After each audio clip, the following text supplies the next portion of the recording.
Hello everyone. Welcome back to the stream. Today we're here on the Mon Ultimate once again for a little impromptu race. I only found out about this race yesterday, hence why I didn't mention it on Monday. But we are here at Le Mans. So we are for a 2-hour race. Of course, this weekend there is the 4 hours of not 4 hours, the 24 hours of Le Mans. One of the driver swap test events that LMU are running. Well, I have no plans on taking part on it. I thought, you know what, Thursday, I could do with the race. So I could. Nothing planned. Thought, yeah, why not? So yeah, we've 2 hours Le Mans, sort of meant to be a bit of a preparation event for those doing the 4 hours this weekend.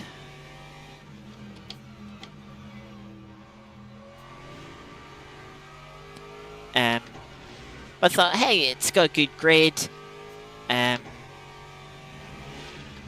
Let's just have a bit of fun, fill in the gap between Monday just past and next Friday, which were my last and formerly next planned race before I spotted this. We should get a team together and do 24 hours. No.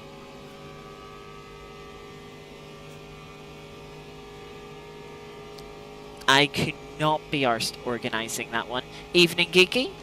Good to see you on this Thursday evening. Hope you've had a good week so far.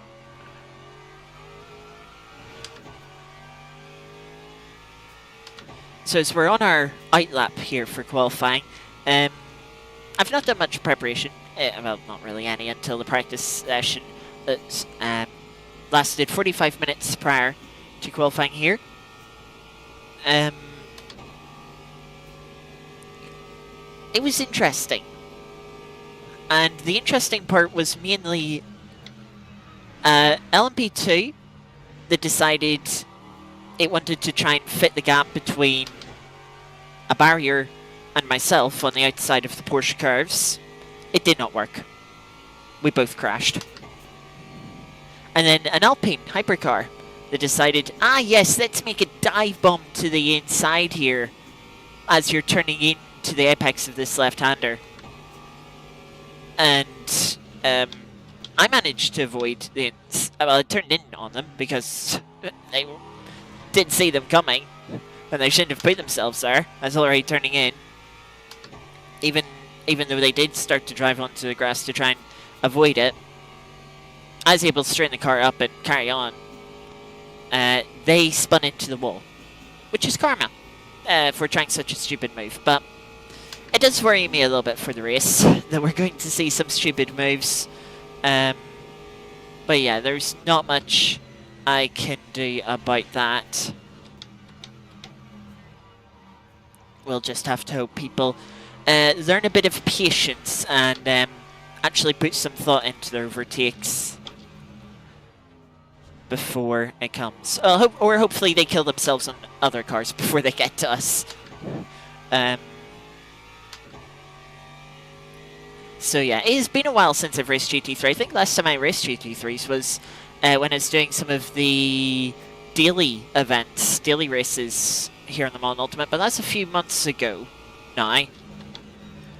That's before the ELMS pack came out. Yeah, since then we've driven the new LMP2, the unrestricted one, quite a bit. We've driven the LMP3s a bit as well. Done a couple of races in hypercars as well, but not touched either of the GT classes, GT3 nor GTE. I thought, you know what, it is about time we returned to the class.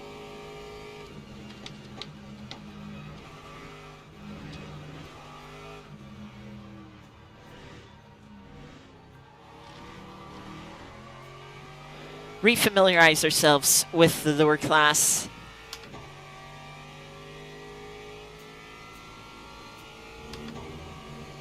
And yeah, get a little bit of a different experience. So on to our first flying lap. This will ultimately be a banker lap before next lap, which will be our main lap, our main attempt, as the tire's still a little bit cold.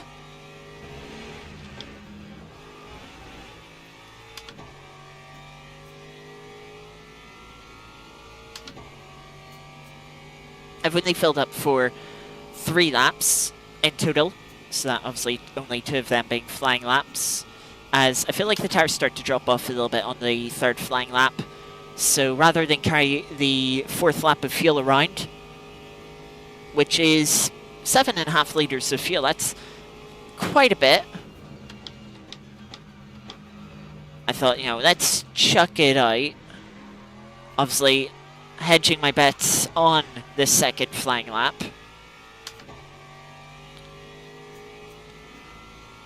But yeah, just see if we can get ourselves a little further up the field. Of course, we are going to have the awkwardness of the final chicane that we will probably, well, with there being a hypercar and an LMP2 field, we'll probably find ourselves in the middle of when the green flag falls.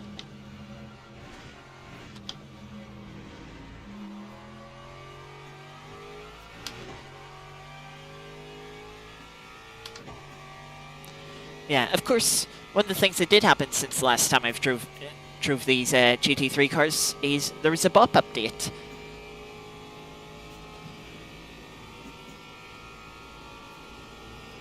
And honestly, I haven't paid too much attention to how the class has sort of developed with it. What's changed, what's competitive, what's maybe a little bit weak. So for all I know, I could be driving the weakest car in the field right now. The only thing I have heard is that the BMW is a bit good, and that your so-called BOP tourists, those that just want the best car, they don't care, you know, they don't have a favorite car. They only want the quickest. That they're all taking the BMW at the moment. So maybe it wasn't too much of a surprise that BMW was quickest in the practice session.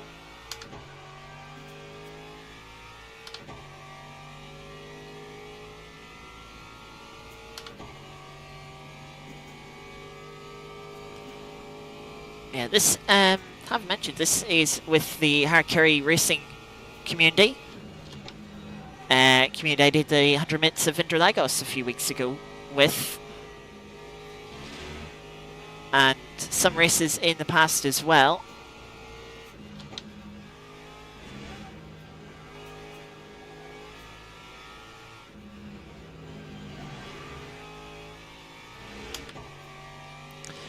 Normally a community with very competitive drivers.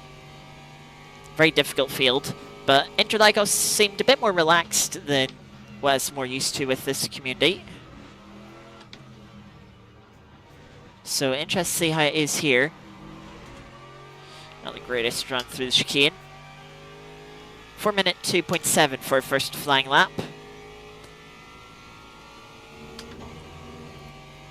We'll see how that fares once a few more people have put lap times in. On to our main flying lap then. The one that really matters. A little bit of a poor exit out of the Dunlop chicane. But you can see gained a 1/4 of a second into it.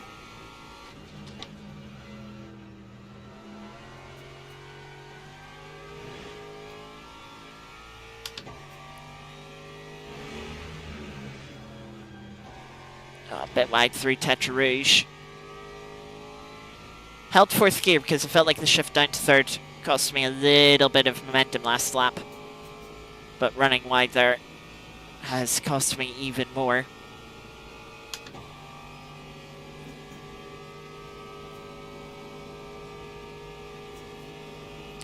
Still nearly a 1/4 of a second up as we head towards the first chicane here.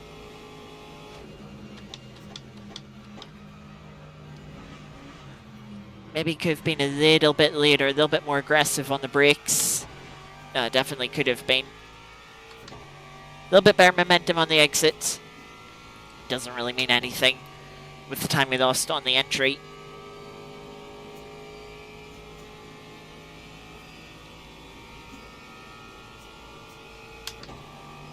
Making our way towards the second chicane now.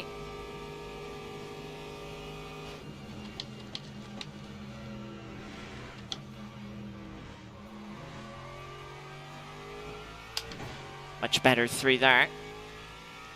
You gotta be careful through the right-hander part, of course, as the front left tire starts to overheat and will be the most worn tire as we head through the race. You just pick up a bit of understeer there, very easy to run wide and end up being all over that exit curb on the left-hand side.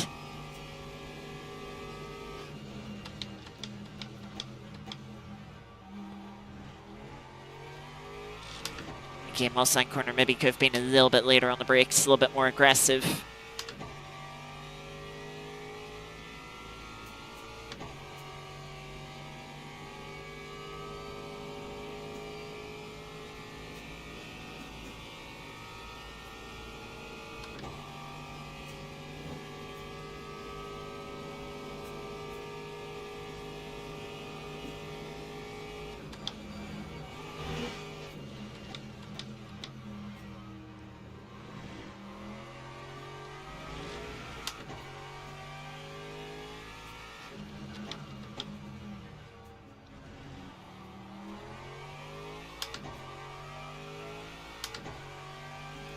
So just over 5.5 tenths up as we head out of Arnage towards Porsche curves. This will get us up a few positions for now as we currently sit in P10.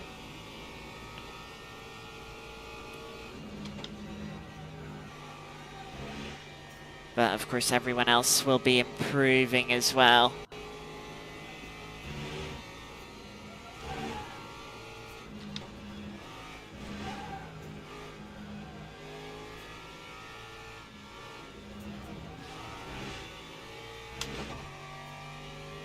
Gain some more time there, 8 tenths up as we head to the final chicanes.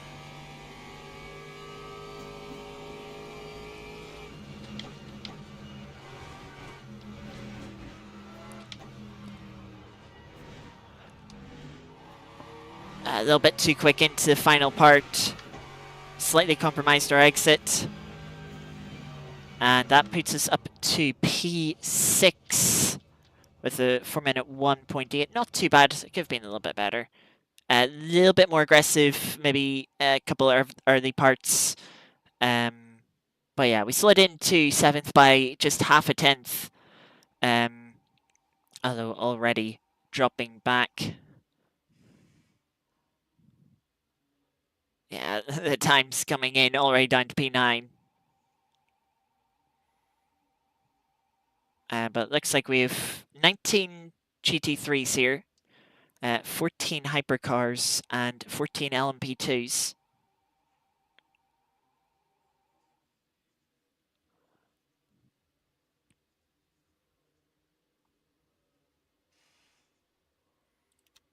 Of course, everyone else still has a couple more laps to go.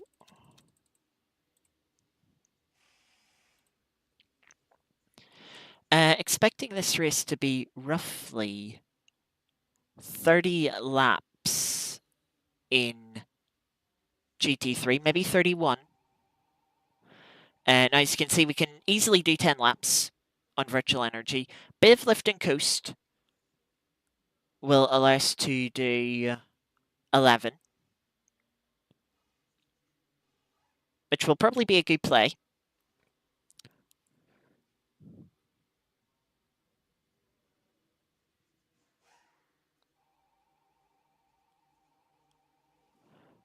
Let me just see. Last lap, 9.37. Yeah, so we're sitting by 9.4.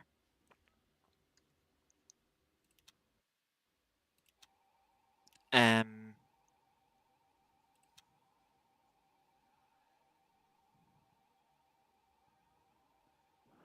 think so. Bump down to P10 now.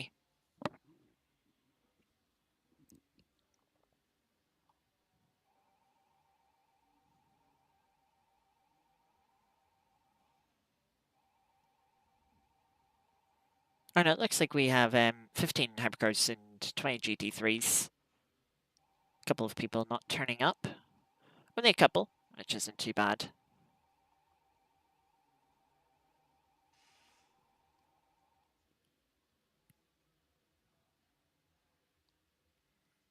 P7 hyper only by 5 thousandths.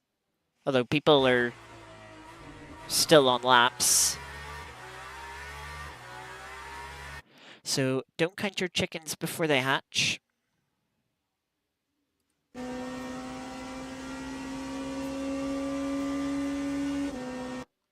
Of course, with the long lap round here, we'll be waiting a few minutes for everyone to finish final flying laps.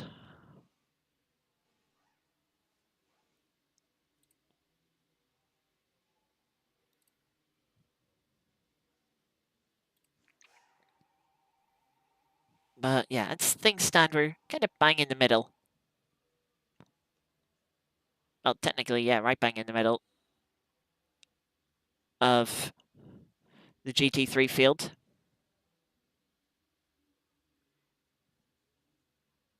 Bump to P11 now.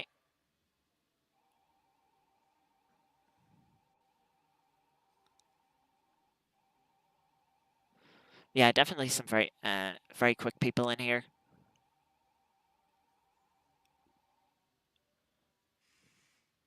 But it looks like from, well, P3 in hypercars down to P8, it's all very close. I mean, about 3.5 tenths separate, what, 6 cars? That could be a good battle in the race.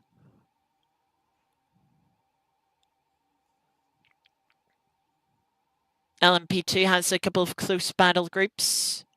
Top 2, well, 4th to 4th, or sort of 5th, 6th, 7th are quite close. 8th and 9th are close, and 10th isn't too far back.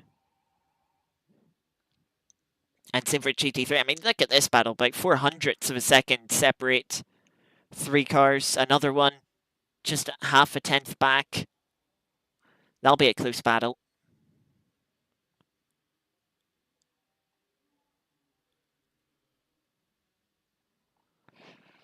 Only Aston GT3 in the field, which is interesting.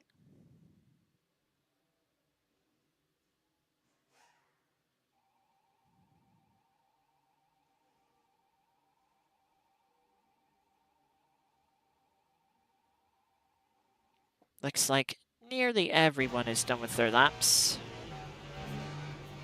Just one more GT3 that's... or...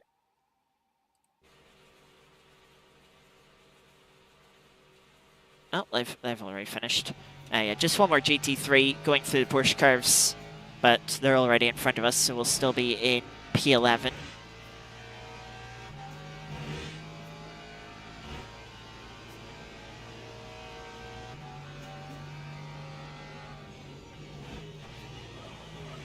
And they've thrown in too quickly into the chicane.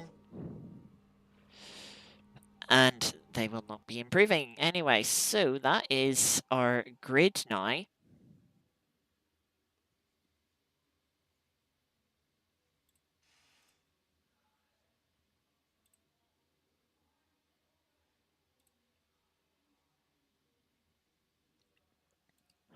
For the race, just have to wait for the session to tick over.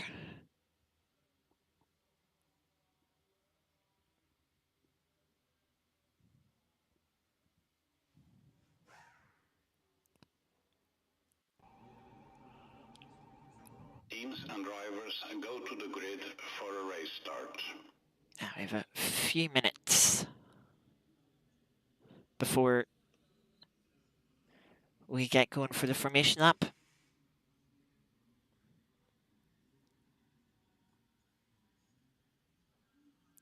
Hopefully we can have a clean run. Should say time progression is on 2x, so from the what 10 minutes past 4, let's say, the race, the green flag will drop approximately. We'll run till about 8:15 in game.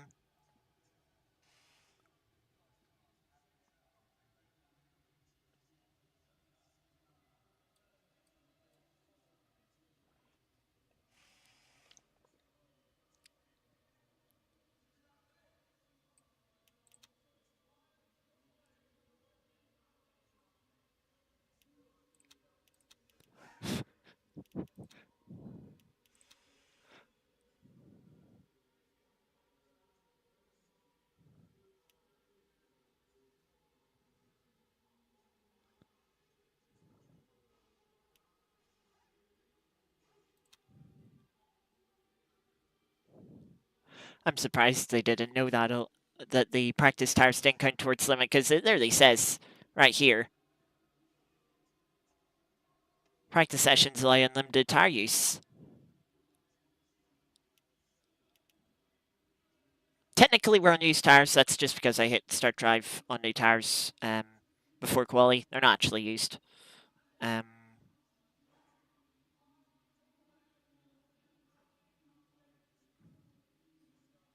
Yeah, it'll be interesting. Of course, we won't be able to attack just as much as we were in qualifying, since we have fuel 84 liters of fuel on board rather than about 25 liters, was it, for qualifying.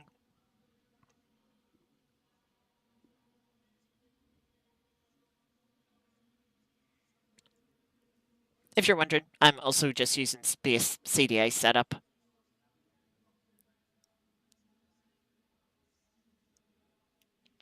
Doesn't feel as bad as the LMP2 Plus one does.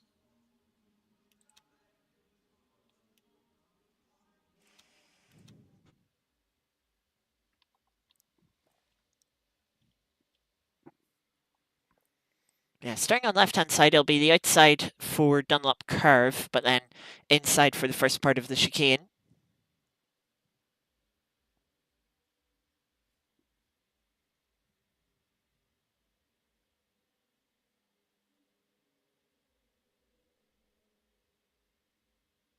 I've also just noticed this circle for the tire wear isn't perfectly circle. It's missing some pixels on the bottom.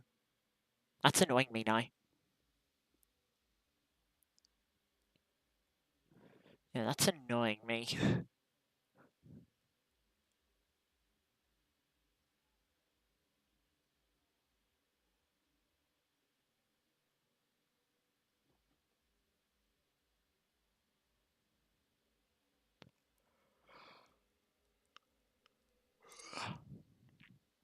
I pointed that out. Don't ask me why. It's a thing. It almost kind of looks like something is just clipping into those circles, because it's, very square. The pixels are missing. Lap has started.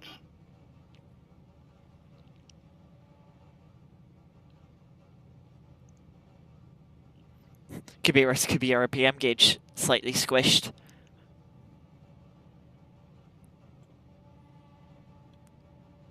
Yeah, the RPM gauge doesn't like unnormal, unusual aspect ratios.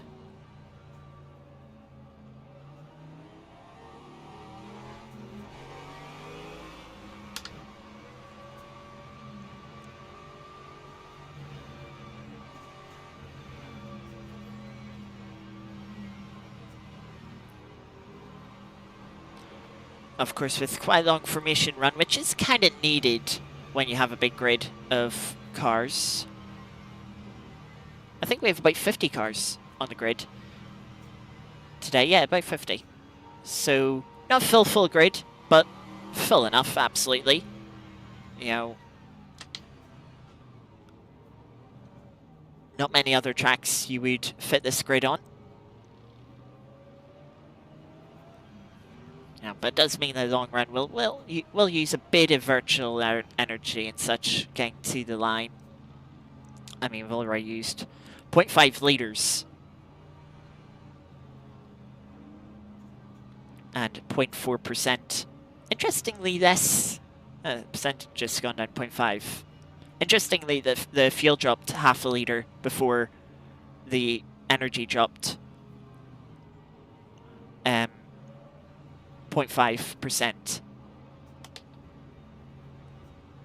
Here we are again, right for the start. We will be in the middle of the chicanes when the green flag drops. Green flag, green flag.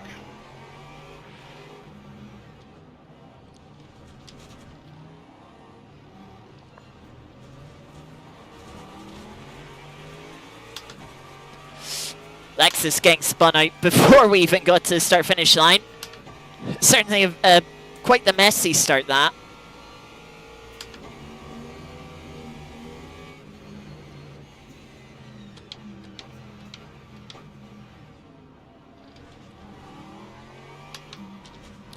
Was a yellow flag shown there, but whatever had happened, the cars have recovered.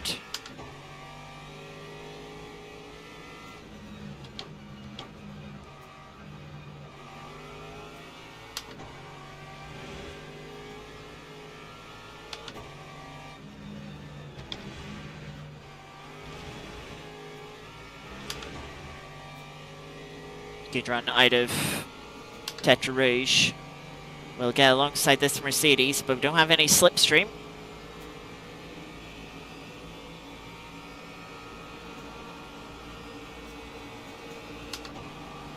Oh, they're bump drafting.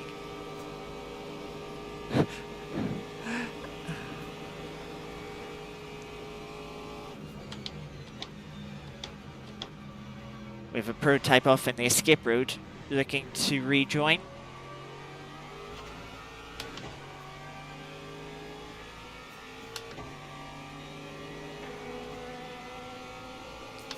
We are running minimum wing that the Aston allows, which is 5 degrees, which sounds like a lot when you say it's the minimum, and there's some cars that get towards 0.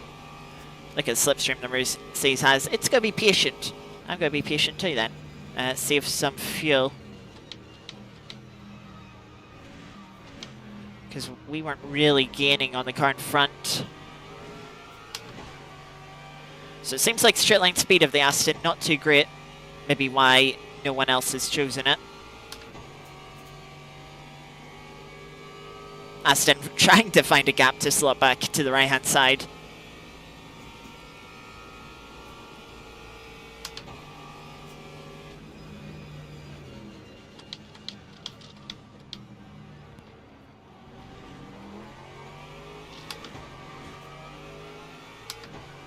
I would not blame the Mercedes for passing me this time.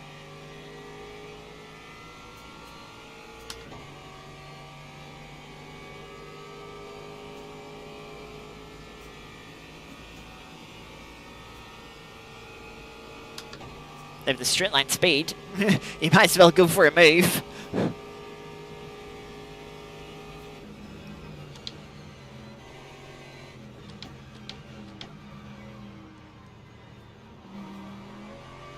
But a lot of patience on display from the car behind.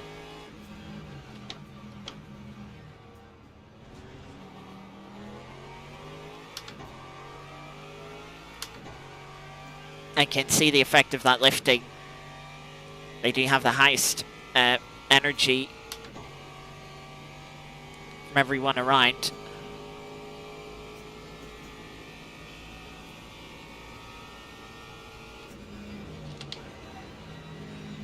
Mercedes start braking quite early for Porsche curves here.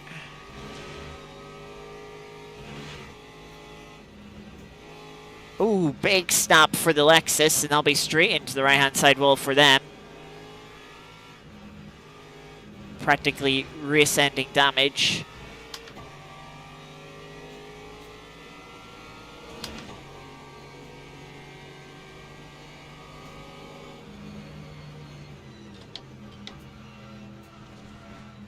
Could have maybe tried to move into this chicane. We've been risky though, and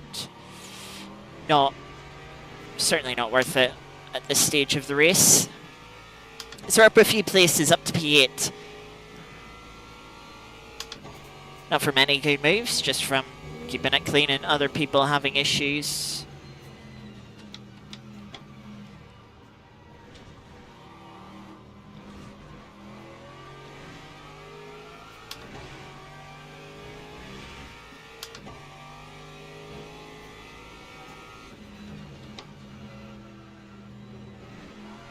Another Lexus off in the gravel this time at the S's.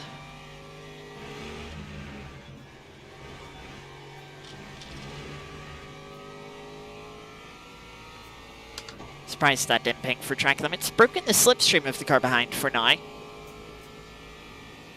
Just a bite in the slipstream of the Mercedes ahead. Mercedes in front, feeling the need to defend. I'm barely gaining on them despite the slipstream.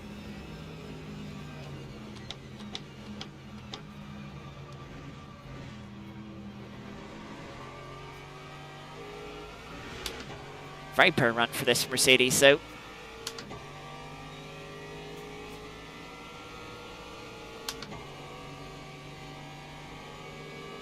We'll just sit in the slipstream. I don't think making an overtake would be any helpful.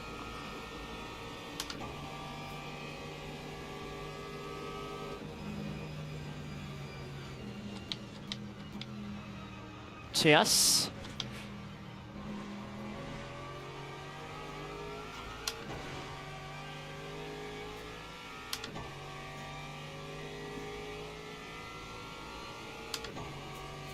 Apparently we used 8.7% last lap, but of course, when you remember, we used by 0.6% just to get to the green flag.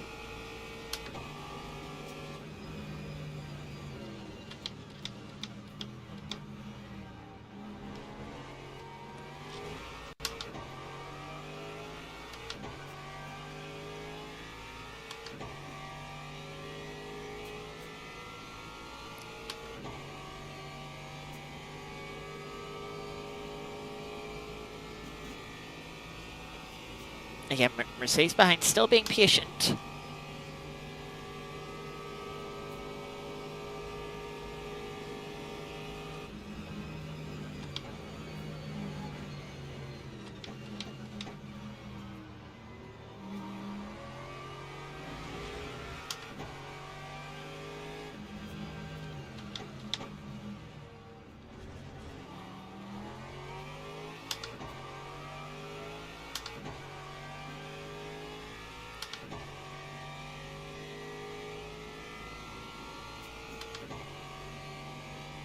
Don't have any prototypes. I've had a per opening couple of laps trying to make their way through the field.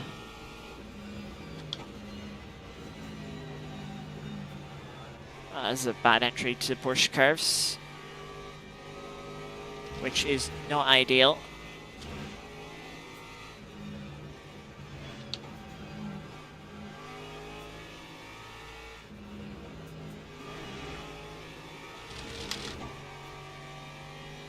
That was very messy. And now they're going to try and go for the move into probably one of the more riskier places.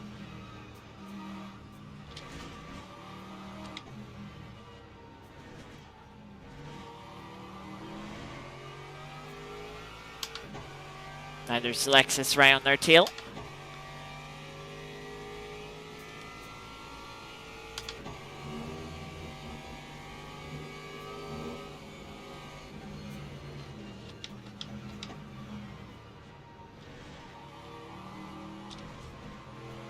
Don't know what happened to the Mercedes there. Maybe a little too focused on the Lexus. Made a mistake of their own.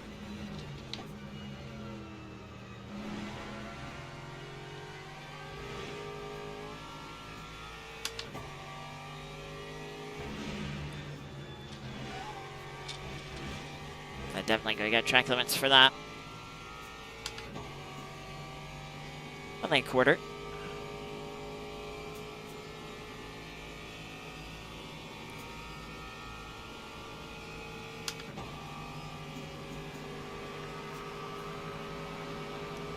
Yeah, not going to have a chance against this Lexus.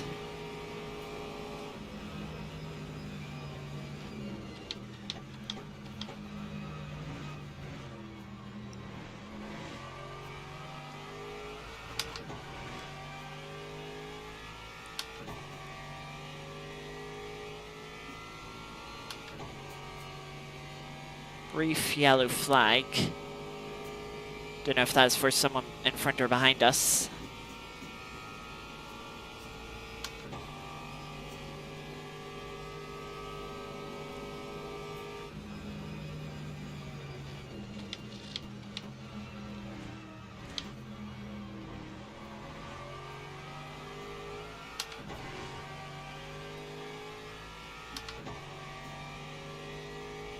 Closed up a little bit on the Lexus.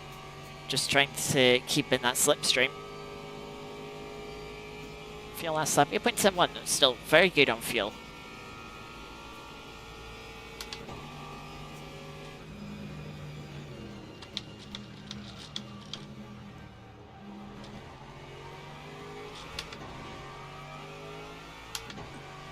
Technically oversaving.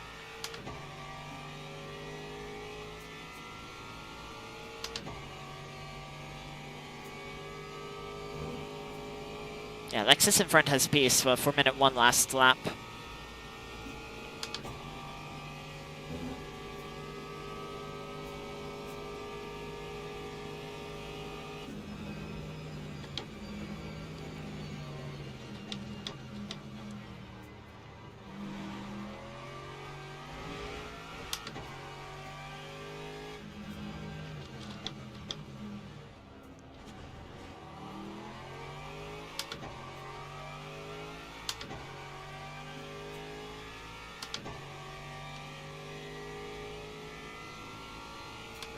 No rain expected for the race.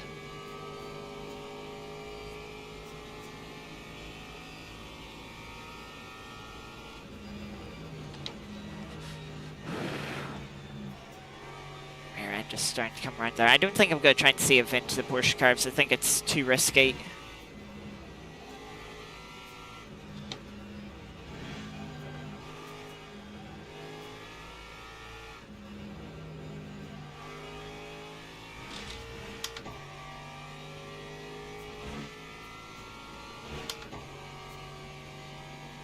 Not much quicker through there than we were last lap.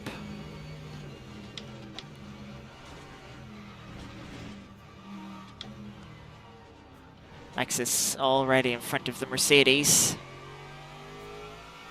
Gained a bit of time through the chicane since we didn't have that Mercedes behind us trying to poke their nose through.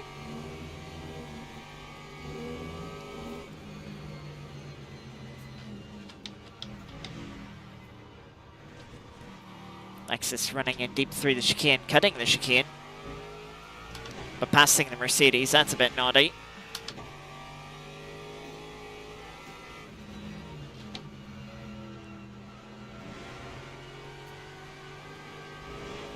Feel last lap still on the very safe side.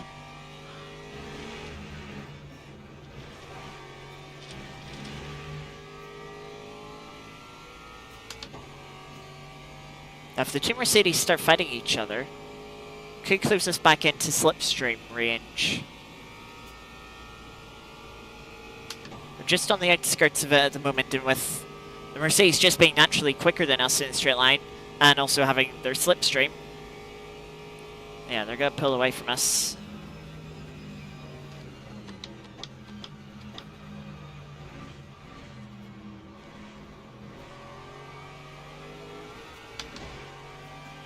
.25. Eh? I guess I must have cut one of the curbs a little too tightly there. Like that, even in the slipstream, because the Mercedes has slipstream of the one in front, don't gain anything.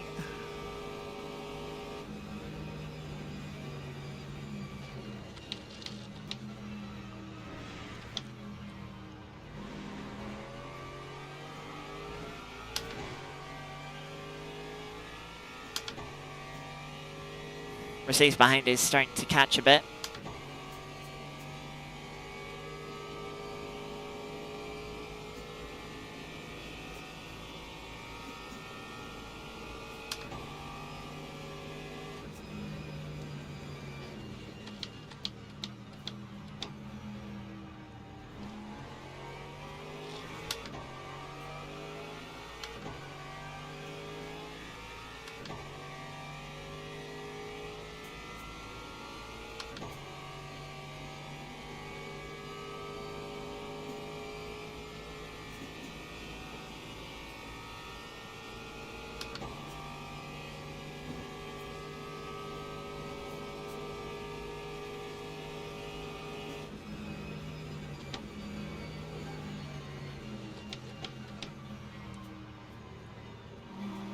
So the Mercedes have now switched positions.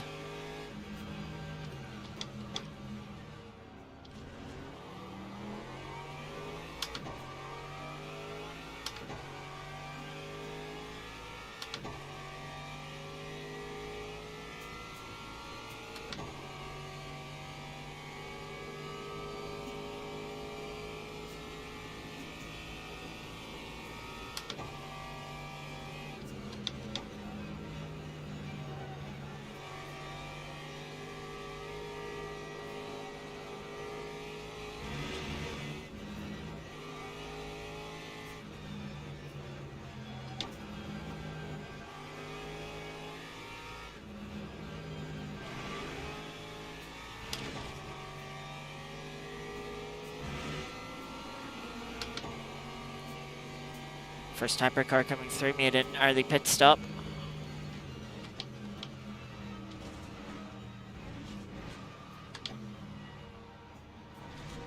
That was definitely a cut.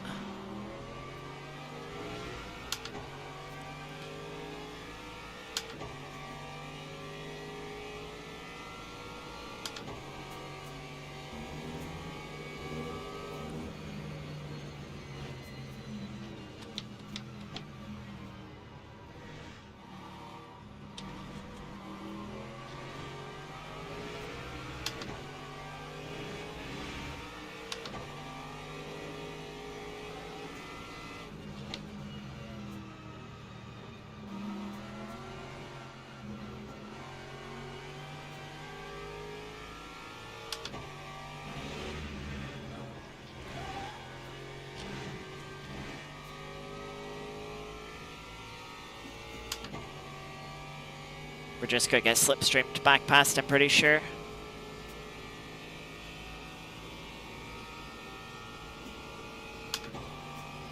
Yeah, look at the speed.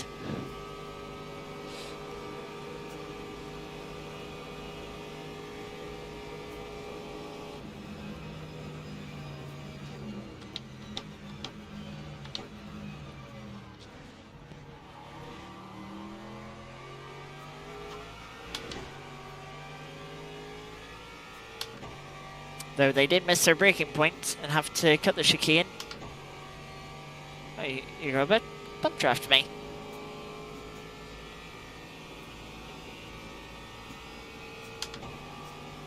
That's very kind. That'll definitely be the highest speed we've reached all race.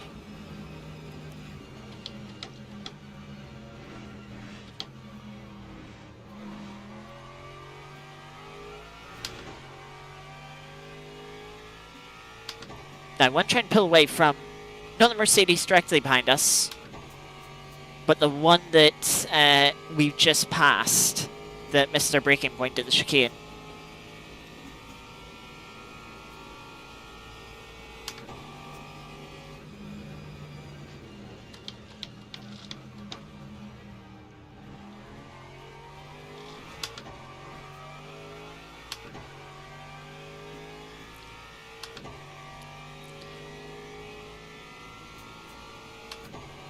Definitely the best on energy as far as we can see in the GT3 field.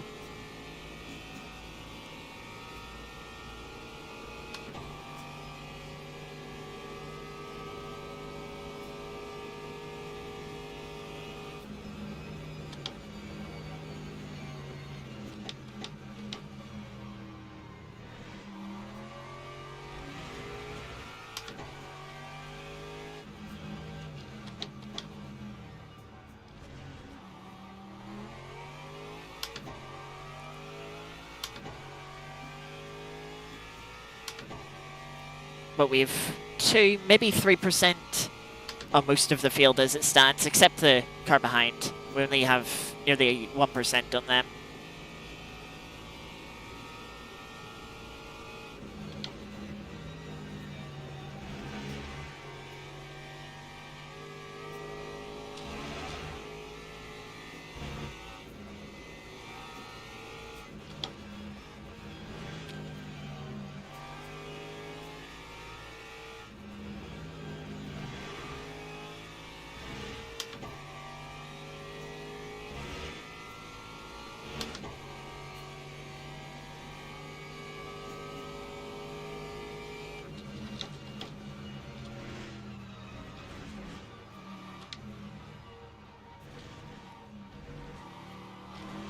Fastest lap for the race from the Lexus.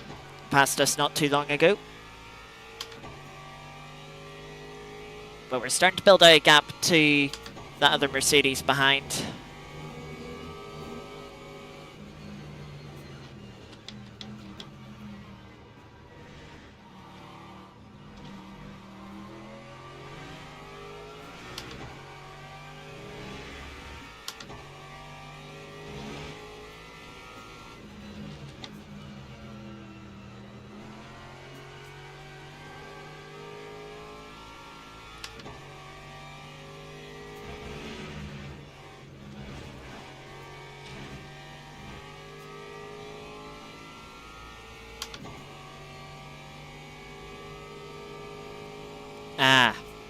So the hypercar field has now caught up to the GT3 field and are starting to make their way through.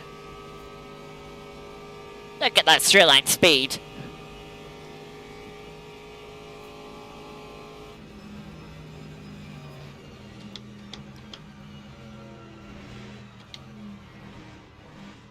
Again, Mercedes maybe just a little too enticed to a rear bumper, making another mistake in the braking zone.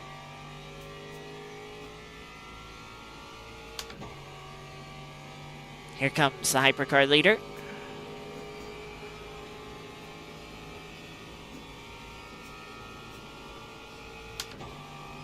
And there's second place approaching as well. They're going to be a little too far back though.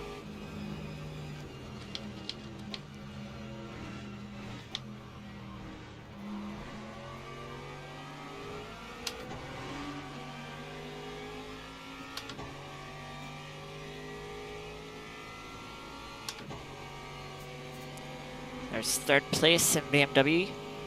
So we've Alpine, BMW as the top three in hypercar. Here comes P4. They're going to be a little too far back though.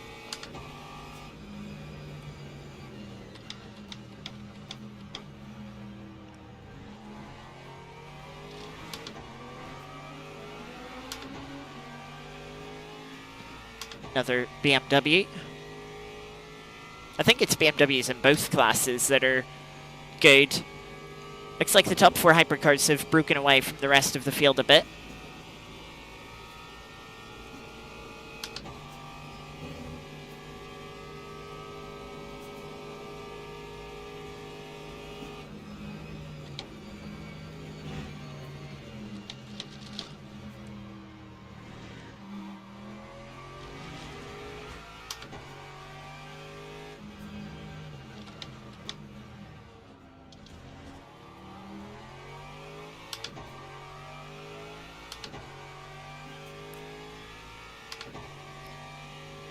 How's the tires looking? Yeah, the front tires kicking in.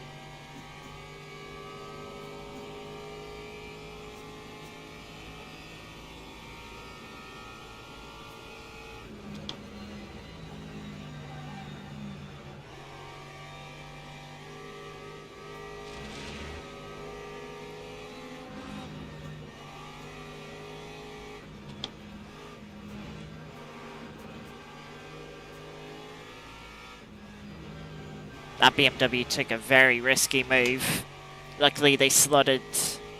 It was timed just well enough. The Porsche looked for a move that just wasn't going to be on. I made sure I shut that door so they didn't go for it.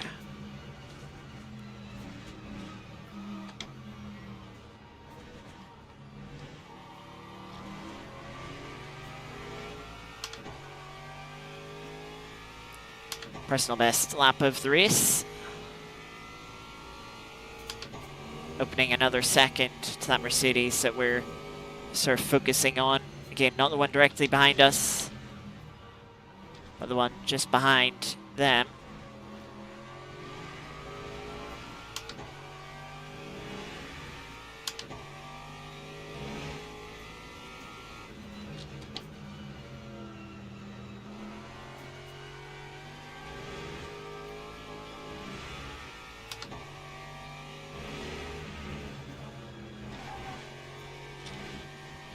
Oh, Mercedes behind lost the rear end. And it's gone for a half spin.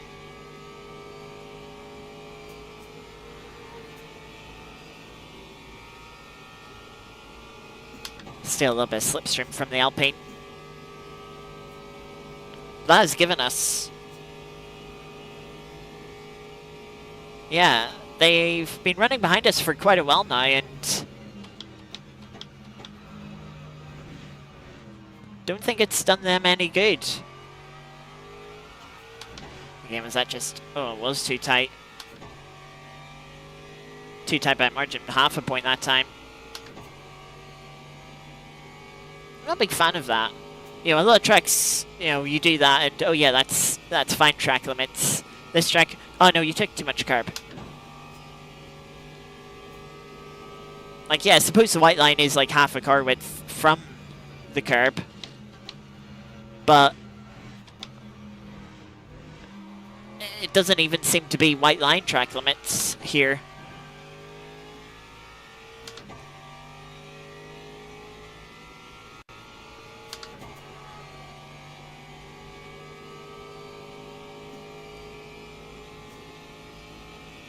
So part of me is thinking of considering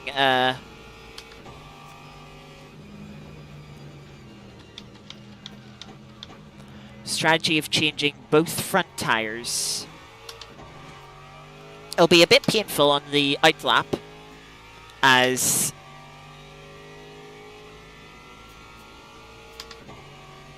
the tires are cold. You know, the car's got understeer a lot. Then on the second lap, when the tires have come in, the car's going to be quite oversteery for that next stint. But then at the end of the race, in the final stint, tires should actually be in quite a nice place.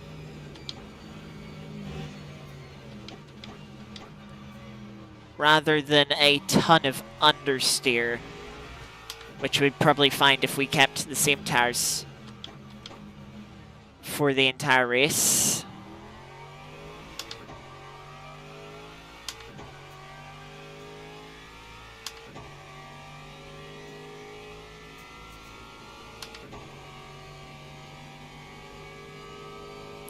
Decisions.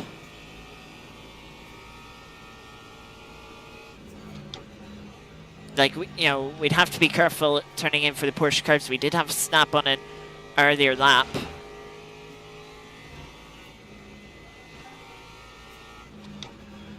I can't really make this strategy decision after the second stint. There'd be too much of a difference between the tires. You'd unsettle the car too much. You know, the rears would be too worn to take new soft tires.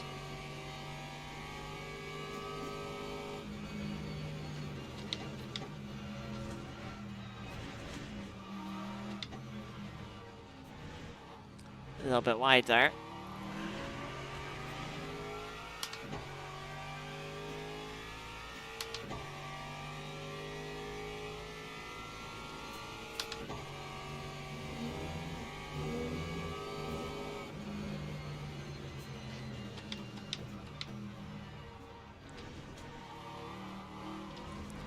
I kind of want to do something different to what I'm expecting everyone else to do. So I'm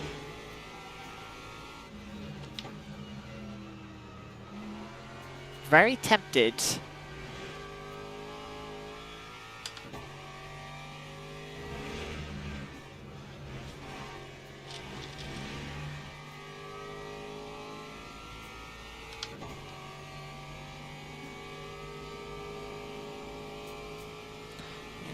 I'm gonna put it in.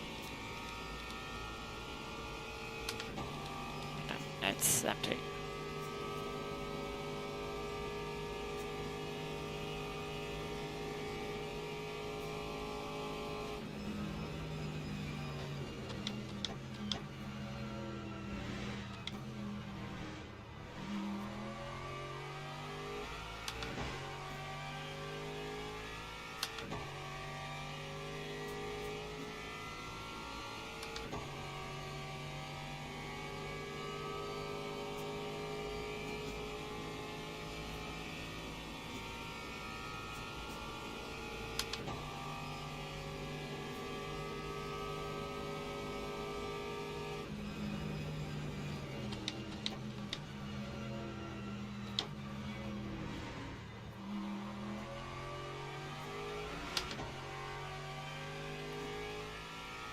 I mean,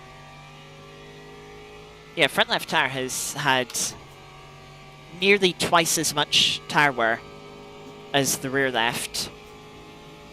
Both rear tires.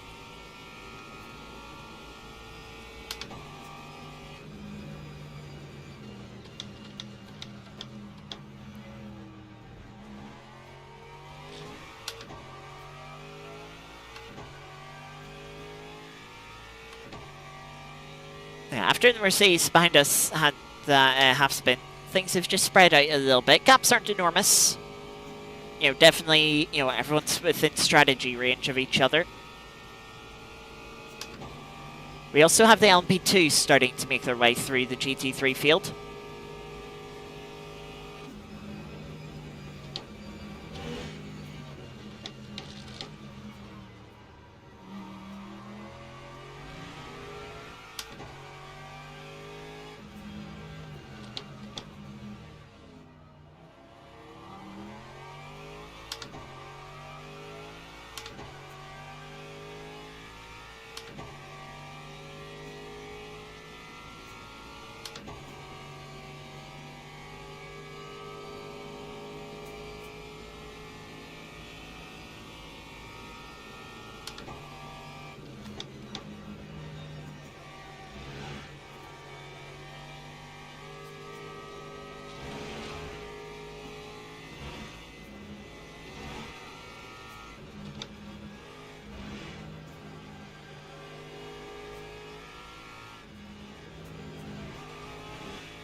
Good run through the Porsche cars. Brought our Delta nearly back to even.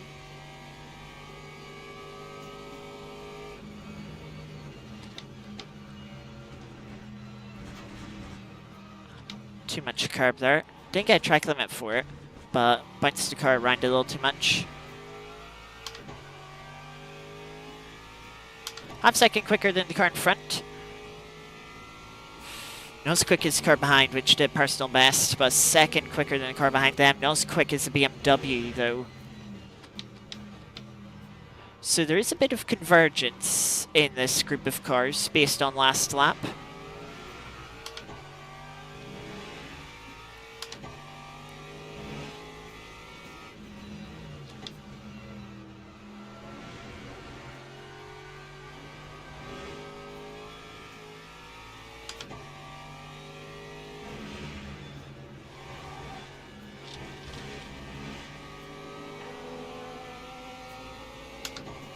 First LMP2 to pass us.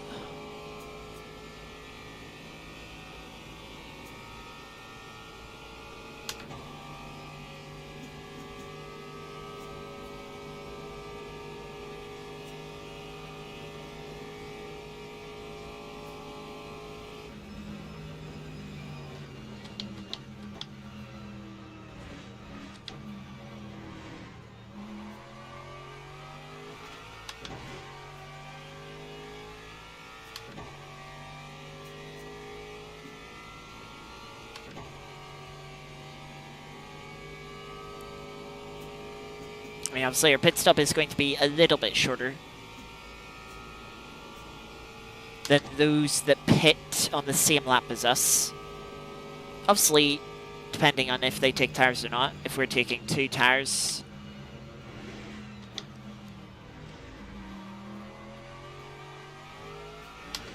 but our fuel stop is going to be a little bit shorter.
Second place in the LMP2 field, making a mistake into an orange.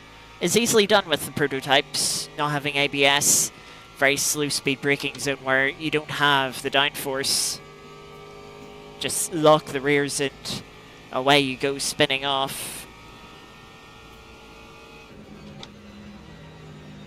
Of course, it's not going to do their tyres any good and will mean they have to follow us through the Porsche curves.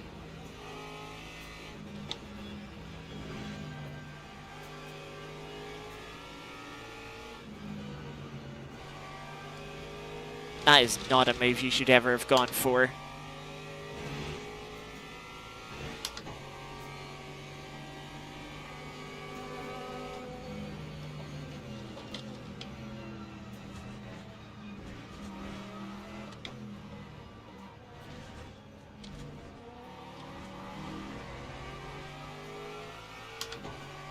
No, still a bad time. That's still half second quicker than the car in front. But yeah, just being compromised by the P2s. The one that span and was rejoining our Narge. Then through the Porsche curves.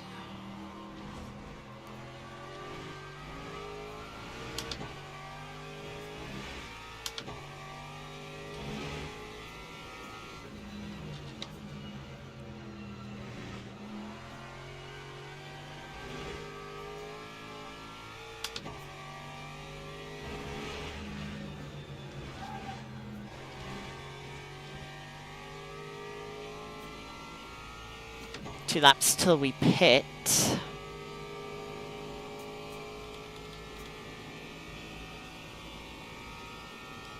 Seems with fuel saving can take the fuel ratio down a click, so that will save just an ever so fraction bit of weight.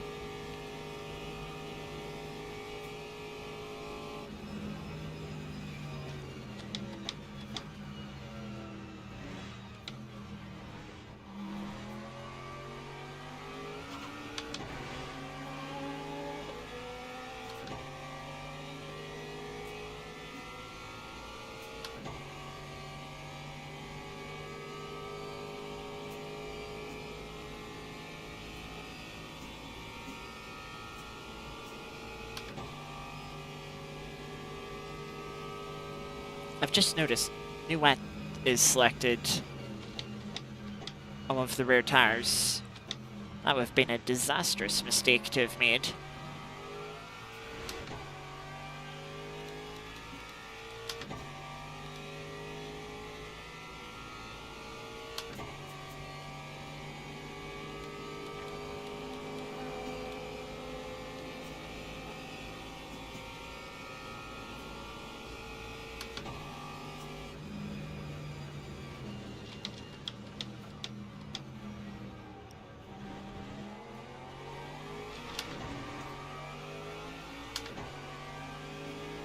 Hypercar behind us, braking too deep, running into the gravel.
Does the car in front pit, or do they go another lap?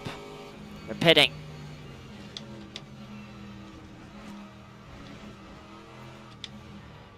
which is good. Gives us clear air for this lap.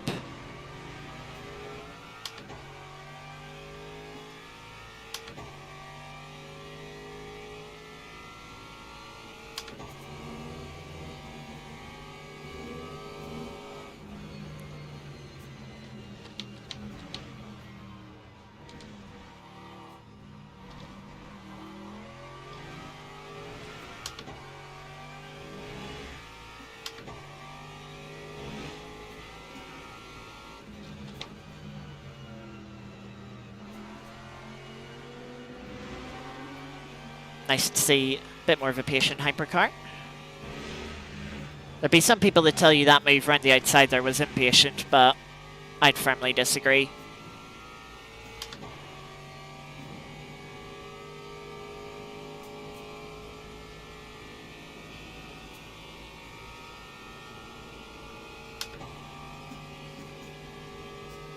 So we're guaranteed to come out in front of all the cars that are currently, the 3 cars behind us that have also gone this lap and haven't pitted. I'm not fuel saving there.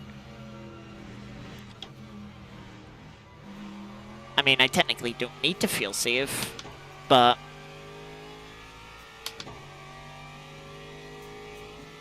I have no reason not to at this point. Want to try and keep the pit stop as short as we can, offset the extra time for 2 tires.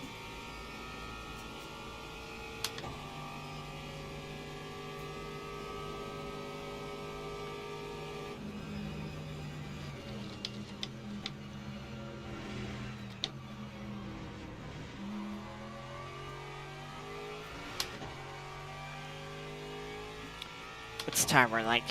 Rear tire's 91%.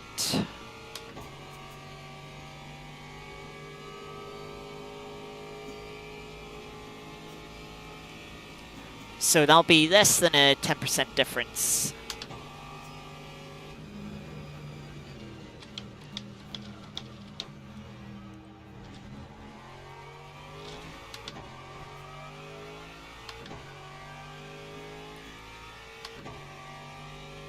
And then presumably after the second stint, they'll be back to even. And then for the final stint, they'll be sort of as they were this stint. Just a little less grip overall.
I love the way push says 100% per lap.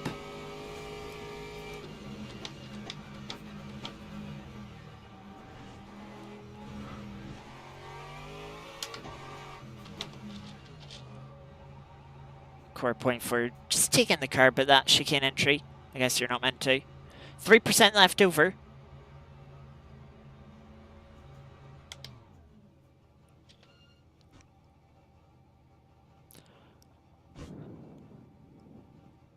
So nicely into the pits. Go take a little drink while we wait.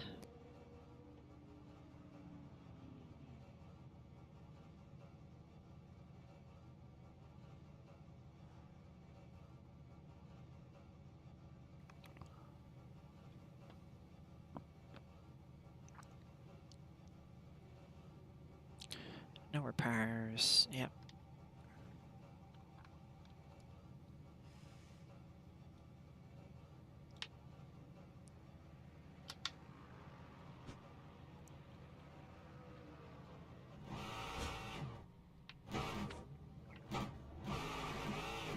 That's a really bad drive out of the pit box.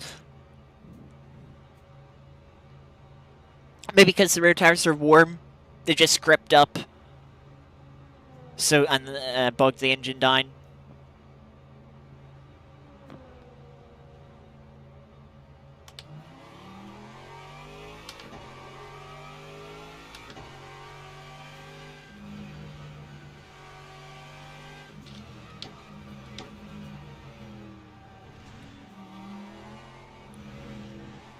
I mean, this BMW, yeah, definitely going to pass us.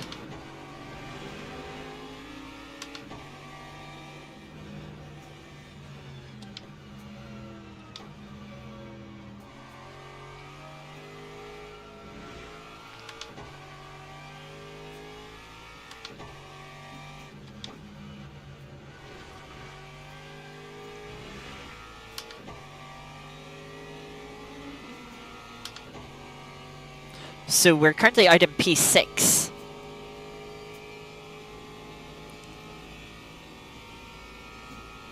But we might not stay in P6.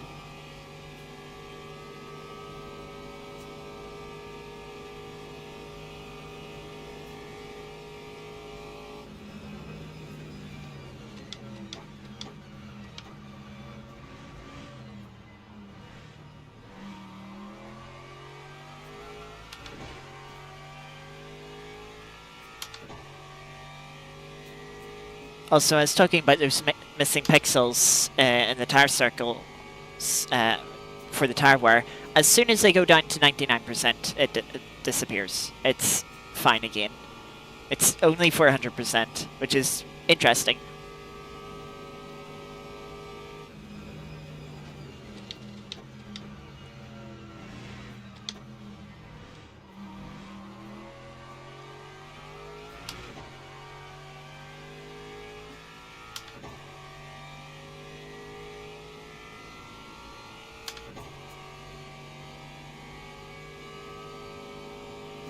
Now, as we bring the tires in, of course, we're going to have to start being careful with the front end. And how we bring the car into corners and treat it with changes of direction.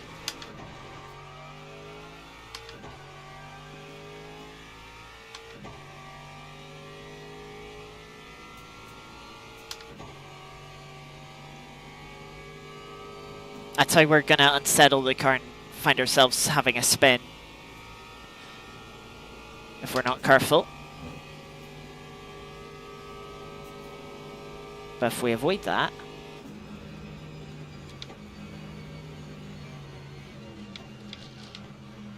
we should reap the benefits of new tyres without losing as much time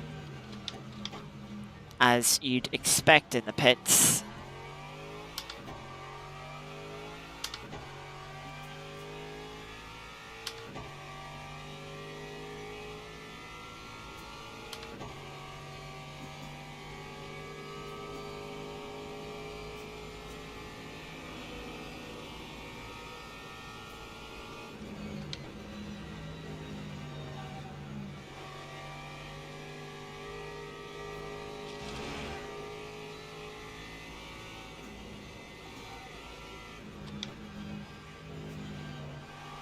This lap it's not too bad, but next lap it will be a bit more difficult as the front tires will truly be into the window.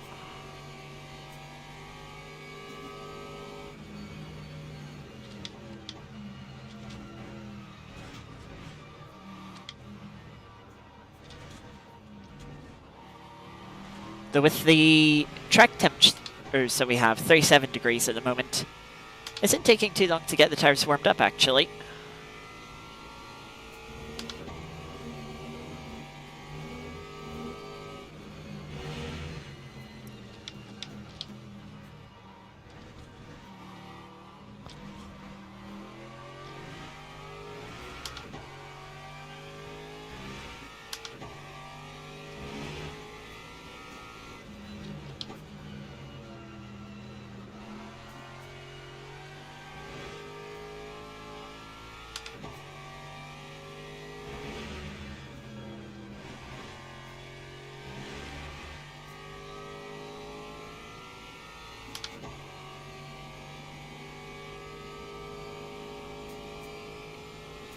So we're currently up net 1 place. If we don't change tyres and get the fuel number right,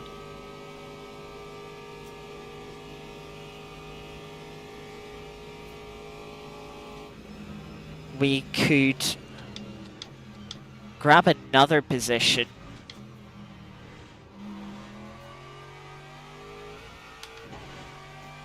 So we could.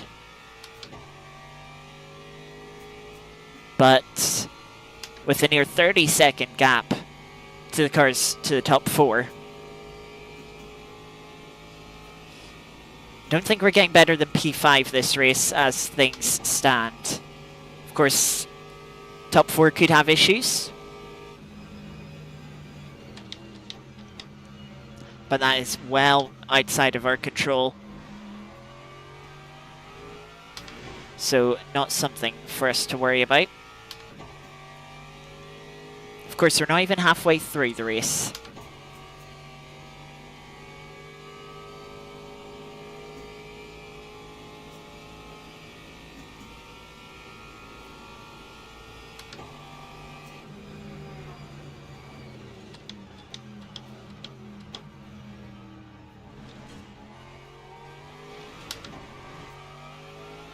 I had a good feeling that Aston was going to make that move.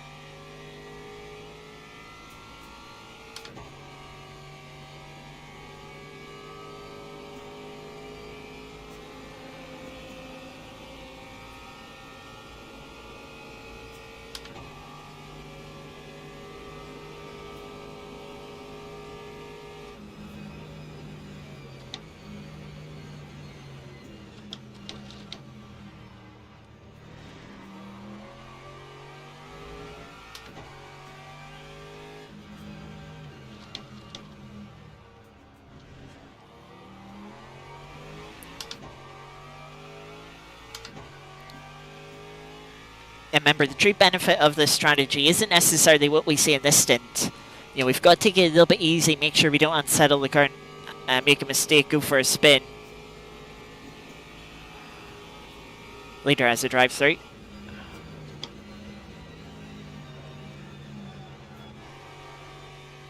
But then, in the final stint, we'll certainly have a benefit over those that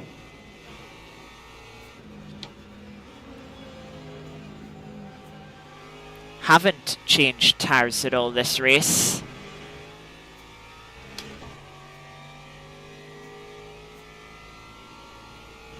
And we've only given up like 6 or 7 seconds at this first pit stop, compared to, what, maybe 15 if we had changed all 4 tyres.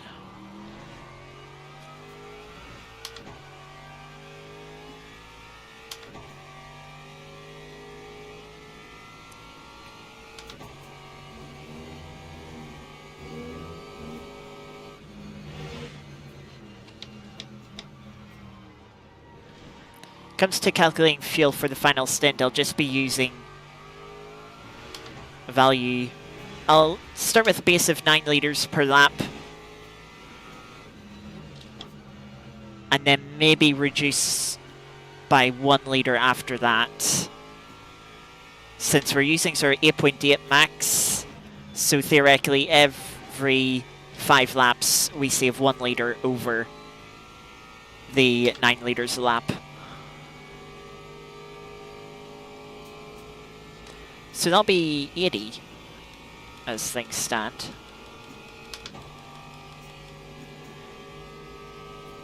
And that is being 1 lap safe.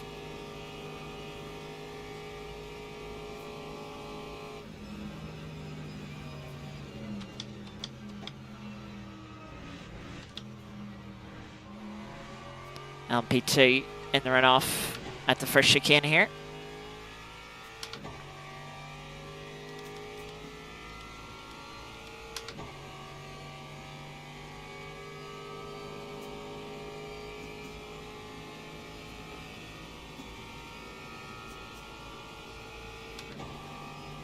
Game says we need 83%.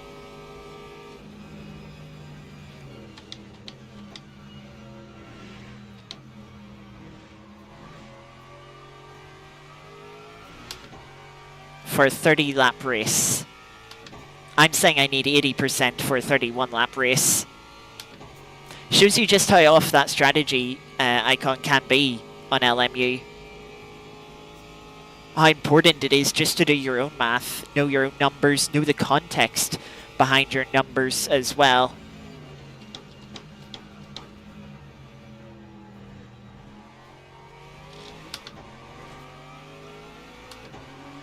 It's gone down to 74% now, thinking, oh, it might be a 29 lap race. With the leader taking a D2, DT doesn't really make a difference for us. We're not worried about what the leader in the GT3 class does. We're worried about the hypercar leader, as ultimately they will bring out the checkered flag.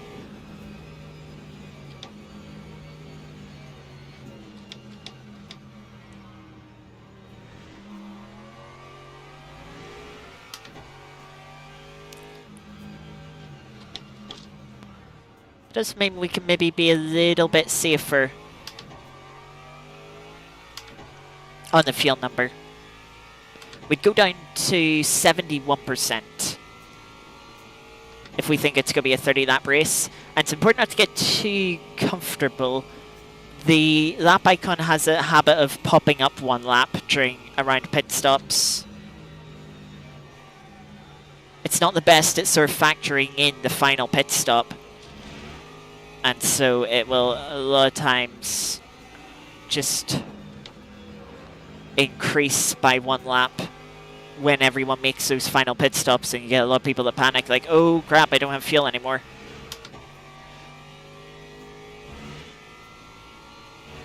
Leader of the class into the pits, we're not worried by them. They're 45 seconds ahead of us before the pits. They should be out in front of us. Is a bit of a longer pits here at the Mon, of course, to accommodate 62 pit boxes. Yeah, and they're already at pit exit. Closed in another half second on the BMW. Built a good gap on the car behind, too.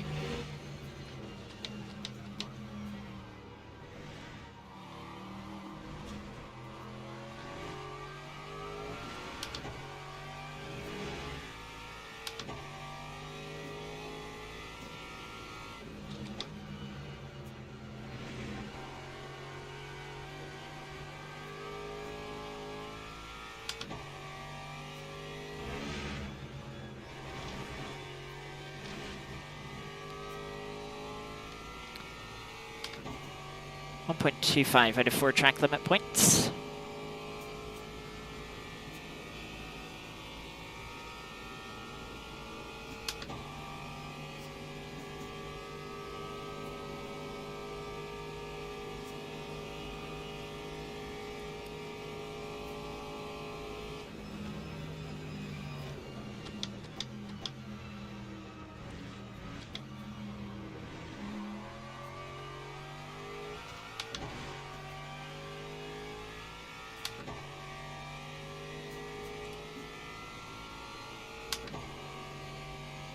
So, 1 hour to go in the race. It's been a good race so far. Still unsure how this race is going to end under strategy, but we're looking at a P5.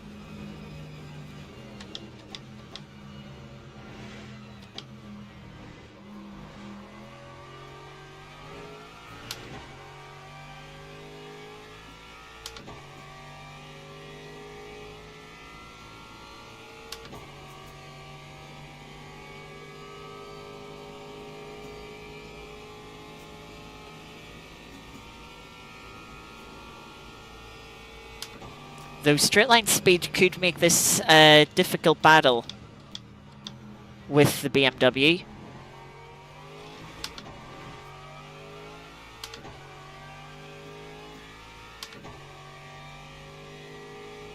You know, in one way, I'd rather not catch them and just come out, do the second pit stop and come out in front of them.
BMW's picked up the pace a little bit.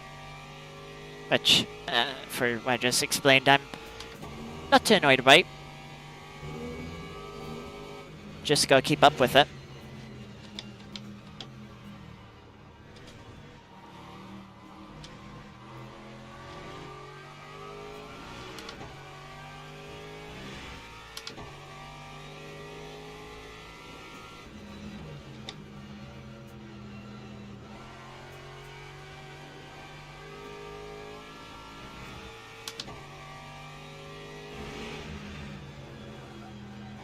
A little bit wide for the apex there.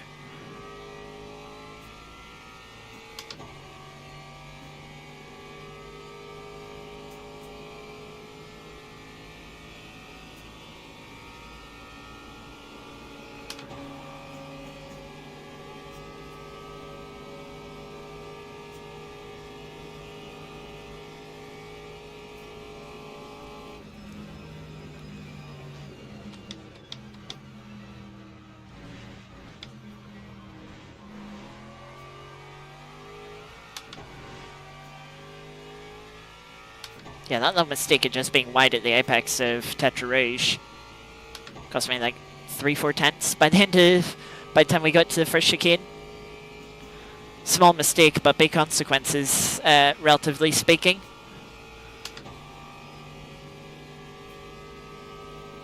Of course, consequences could be much bigger. Spin, etc. But not including those as relatively big amount of time lost for just being a little late on turning in for the corner.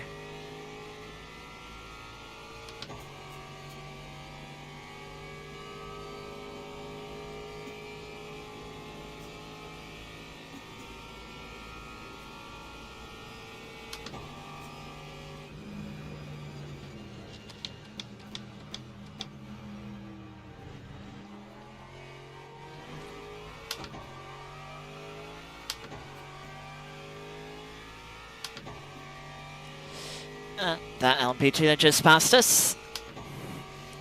Immediately going off into Mulsanne corner.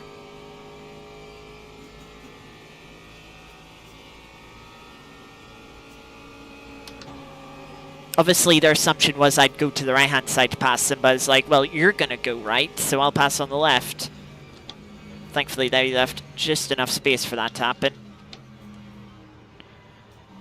Definitely cost us a little bit of time, unfortunately. Not much we can do about that. We'll not worry about it too much.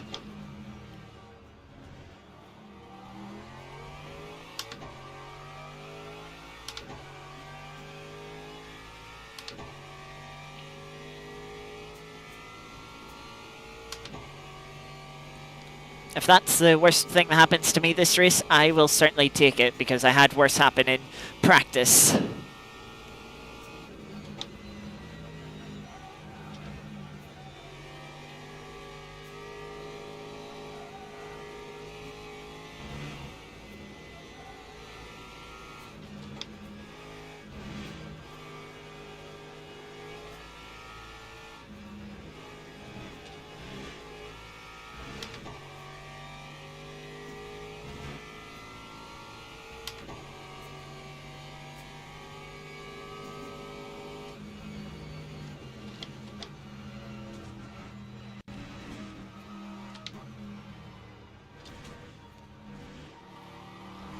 I got 0.25 for that.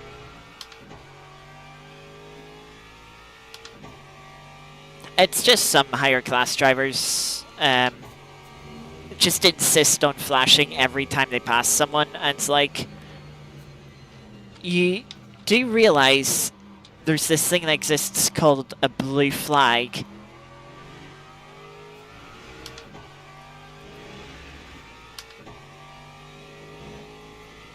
That is meant to do what you're intending to do with your flash.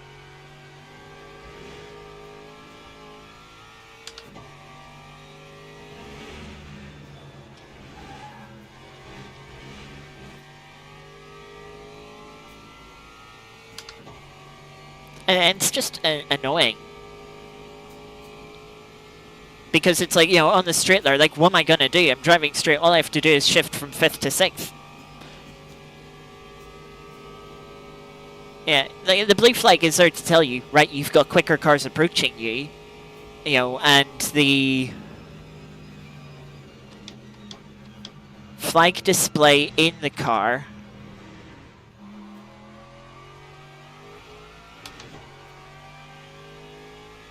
which, in fairness, on the Aston here is kind of stuck behind the HUD in the bottom right. You know, it will say LMP. You can just vaguely see it there. And that's to tell you, you're not being lapped by someone in your class. You're being lapped by a prototype. They're going to be coming at you quick. And you should just be wary of that. You know, and then it's up to the GT3 driver to look in their mirrors to see, right, where is that car?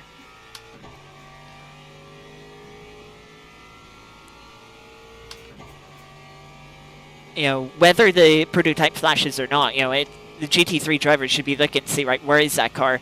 And try and figure out where the prototype is going to make the move. Not to leave them space. You know, not to, oh, I should move out of the way here. You know, but it might be a case of, oh, they get alongside you, but you have to leave them a bit of space on the exit of a corner if they're going around the outside, example. You know, you might have to turn in a fraction later because they're making a move up the inside of you in a braking zone. Hopefully it shouldn't be a move that's too late, you know, they should sort of be alongside you for the majority of the braking zone. But it's just a case of, oh yeah, just don't turn in necessarily where you usually would. Just make sure you don't turn into the car that is further alongside you.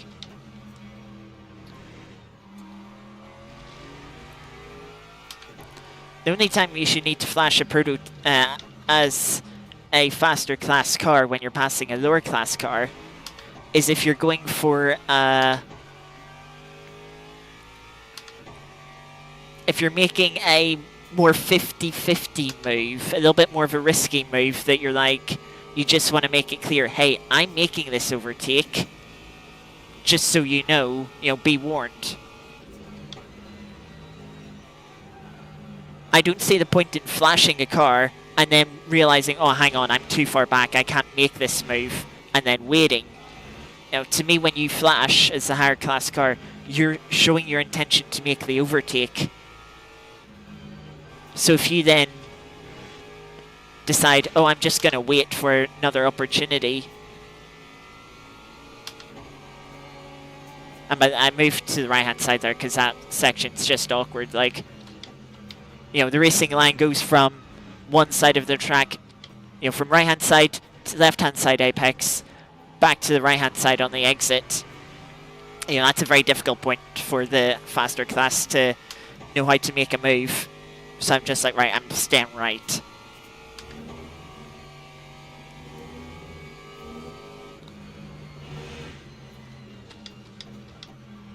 But if everyone was to always flash the lower class every time they came up on them, then the flashing just loses meaning. It's meaningless and it's pointless. Because then the slower car isn't gonna take it as, all right, you're making this pass and I should be prepared. It's like, oh, it could mean anything. When you have those people that flash and then it's like, oh, I'm not gonna make the pass, I'm gonna back out. It's just annoying. You want predictability from both classes on both sides. You won't be able to know what the car's going to do.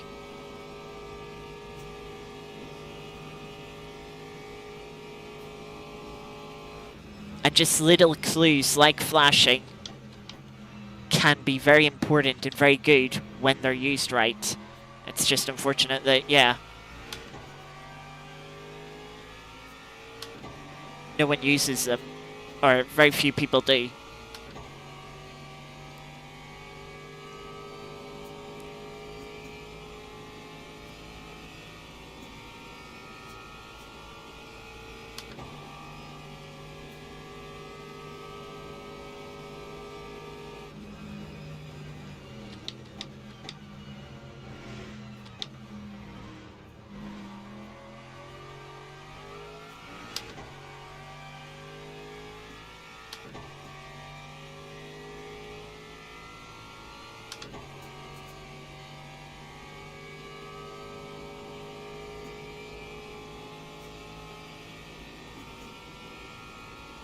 Built up a 12-second gap to the car behind now. Fallen a little bit back from the BMW.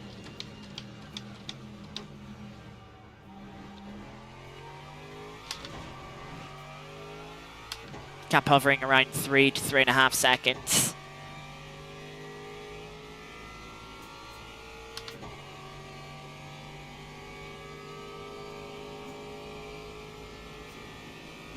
The only little annoying thing with this strategy of only changing the front tires is the front right,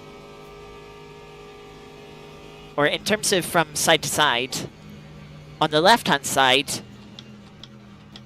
or sorry, on the front axle, the left hand side wears quicker than the right hand side. So the front left wears quicker than the front right. But on the rear axle, it's the right hand side that wears quicker. The rear right wears quicker than the rear left. So it means you've got a bigger difference between on the right hand side of the car than the left hand side.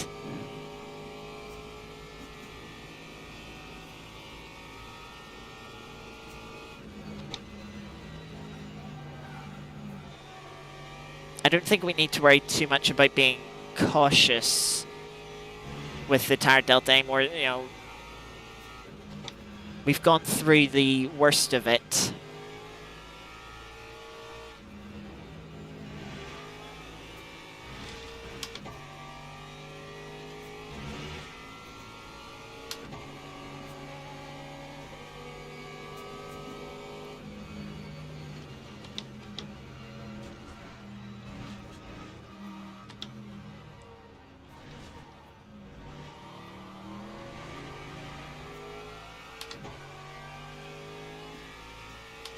You also get GT3 drivers and lower class drivers that won't do things like what I've been doing there through that little S's.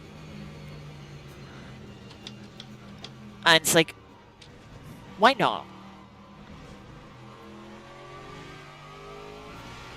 You're not, you know, I'm not losing any time by doing that. Well, maybe a little fraction, but nothing actually significant.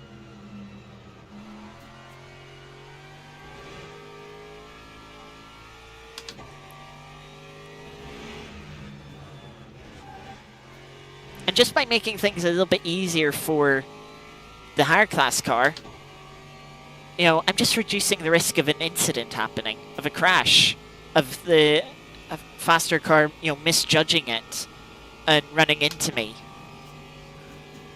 You know, I'm just making lives easier for everyone.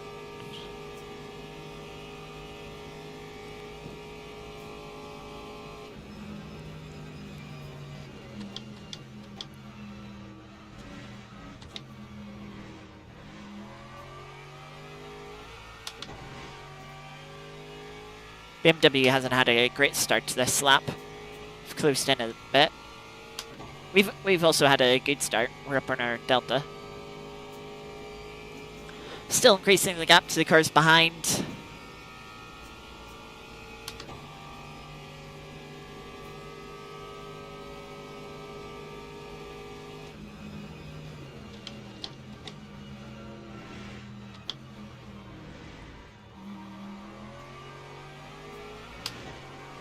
I was a little bit later to lift there, just because I was a little bit worried the Porsche there would be just close enough for them to decide, you know what, I'm going for this.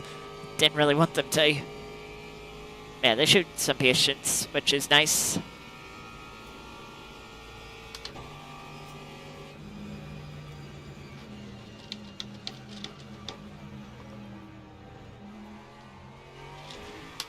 Where are you going, Aston?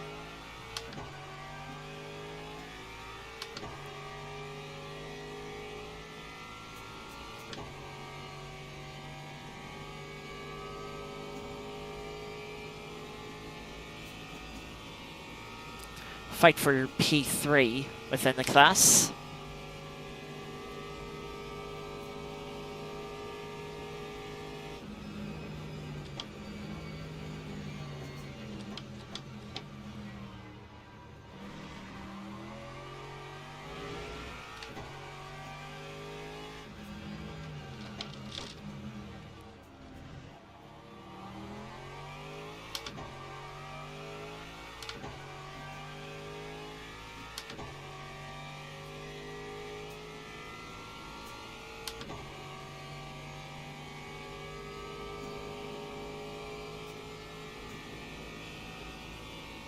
We're going to have a car try and pass us in the S's.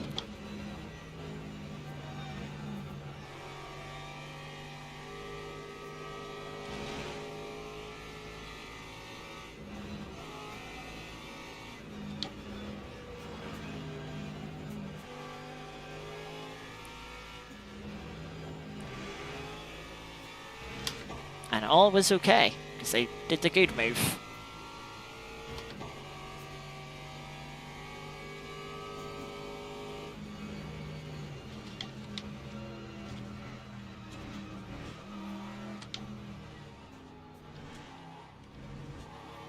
A little messy through that chicane.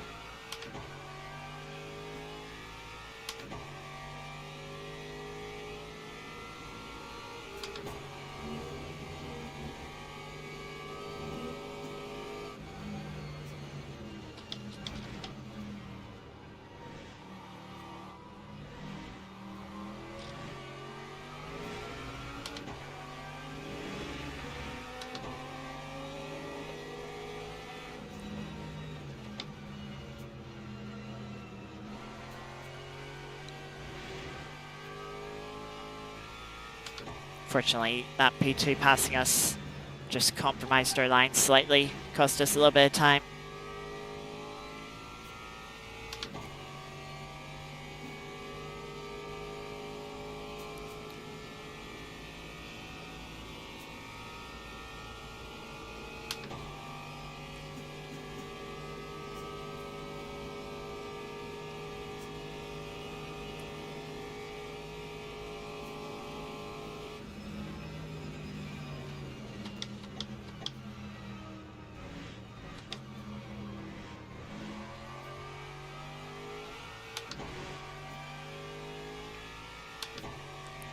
With how much this race is sort of flicking between 30 laps and 29 laps, I think I can be pretty confident it'll not be 31.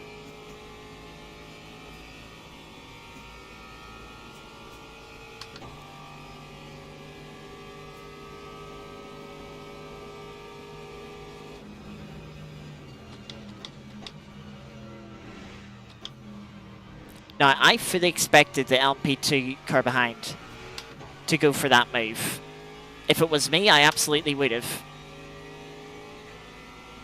I was actually going to lift a car length or two early, just a little bit earlier to help them make the move. But then when I seen they weren't, I was like, oh, I better not lift as early. Because they might not be expecting me to lift and coast, which is maybe why they've, opted not to go for the move.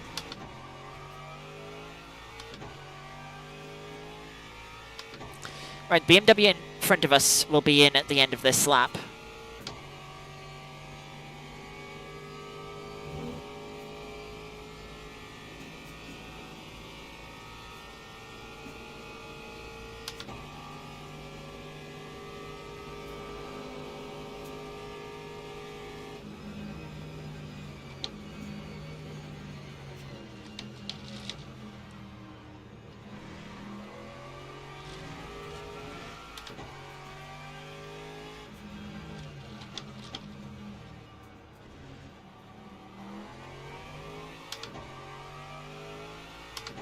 We're going to go for another 2 laps.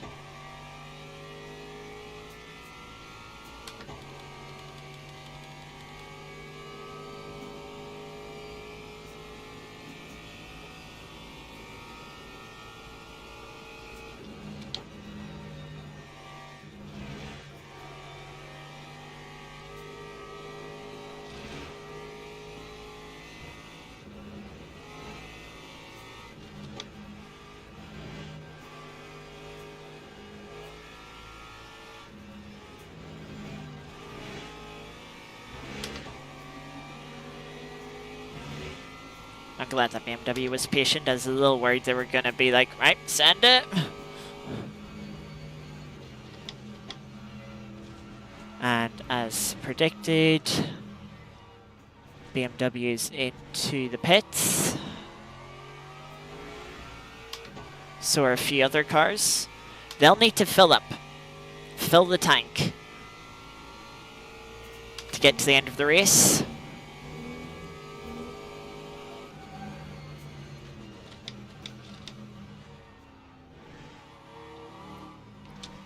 They might decide to take tires. They may not.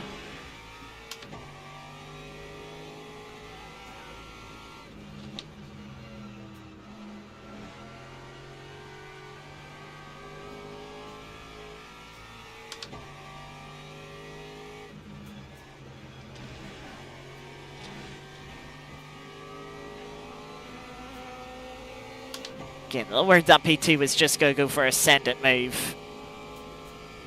They showed some restraint.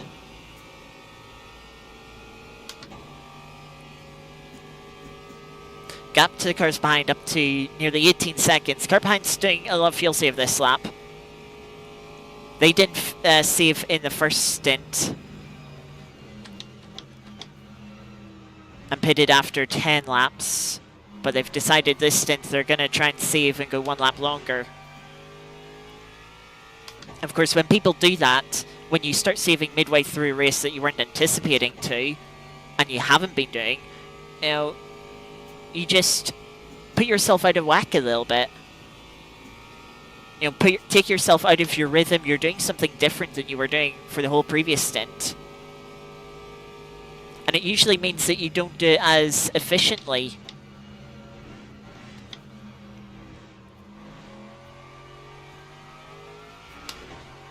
Now, it's the thing of course, when you lift, you don't carry as much speed into the braking zone as you normally do, so you can brake 5, maybe 10 meters later, depending on how much you're lifting and the braking zone. And that means that the time you lose from lifting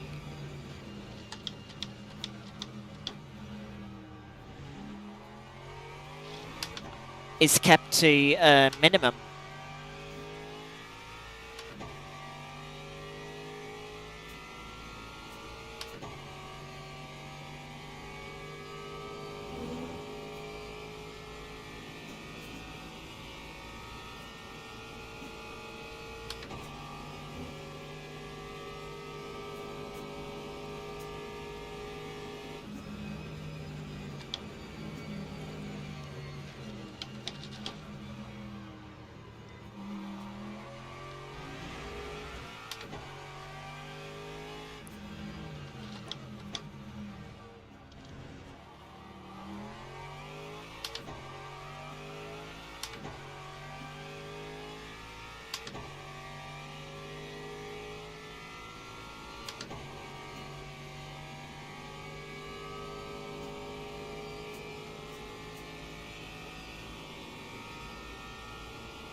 That's a cut. That's annoying, because that would have been a personal best lap. Right, pit at the end for this lap, we're just putting fuel in and energy. No new tires.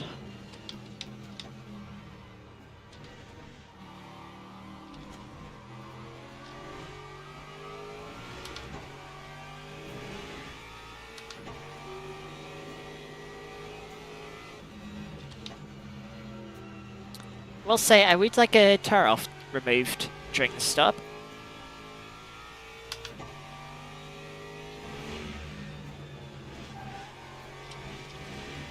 Could do with a clean windscreen.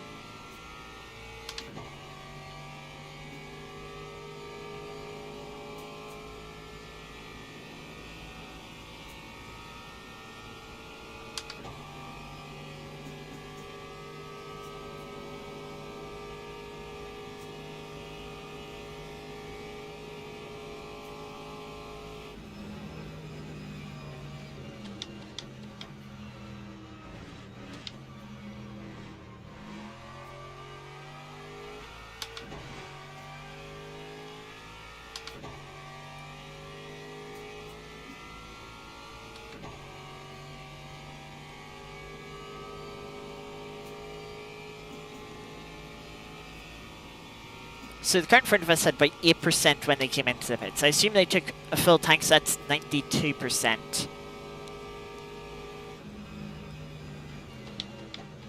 We're going up 71% at the most. So that's 21% less. But we're going to have a few percent when we get into the pits, so that might even be as much as 25%. It looks like it's about 45 seconds, not 45, about 40 seconds for a full tank of energy. So it looks like our pit stop could be 10 seconds shorter than the BMWs that was in front of us. Of course, that doesn't include tires, if they take any. You know, but by that math, we could have a 7-8 second lead over them when they come out of the pits. And our pace was very close to theirs. It wasn't quicker, but it was very close.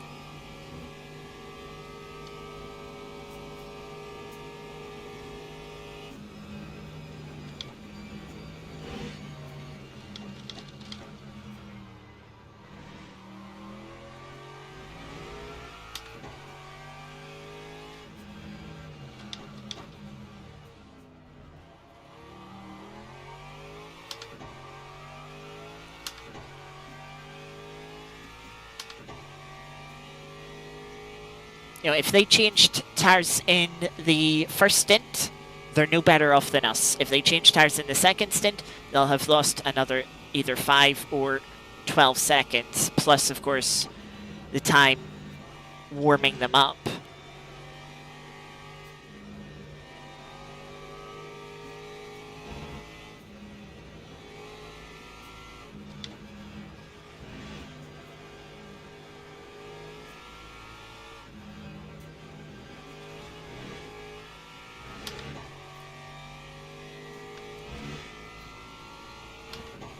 And with the track starting to cool down, it's down to 33 degrees.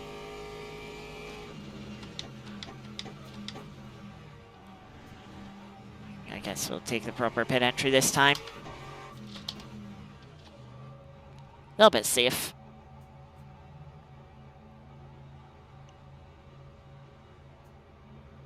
Seven percent 3.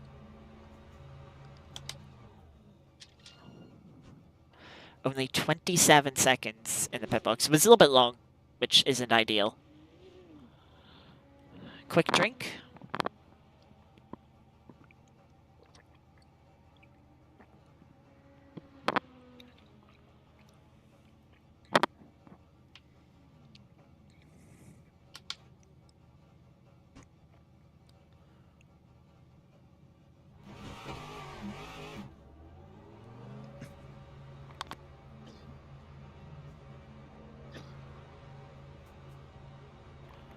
Threw that down me a little bit too quickly. You can see cars in front aren't going to be fuel saving. They've taken on a bit more fuel than us.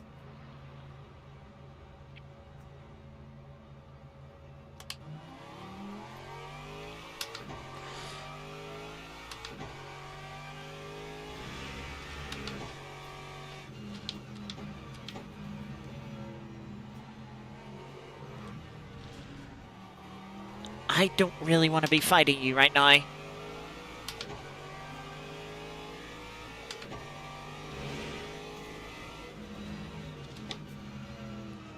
Well, this could influence things.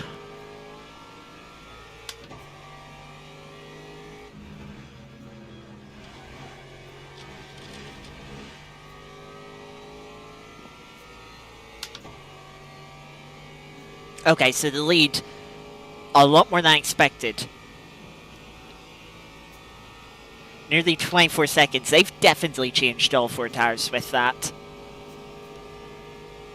They're going to be on a charge to try and catch us. Even with the slipstream there, didn't gain a thing on the Mustang.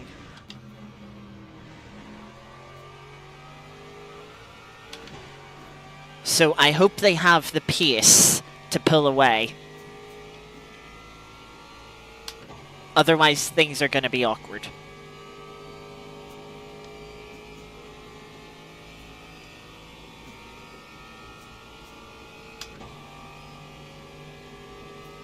Yeah, look at that.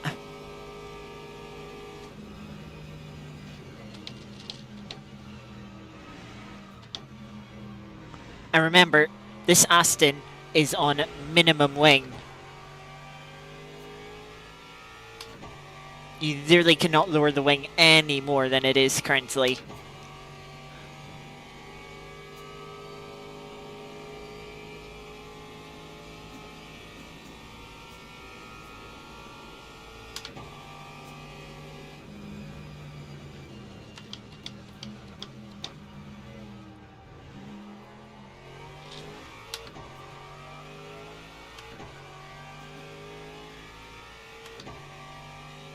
The BMW did a 4-minute 2.6 last lap.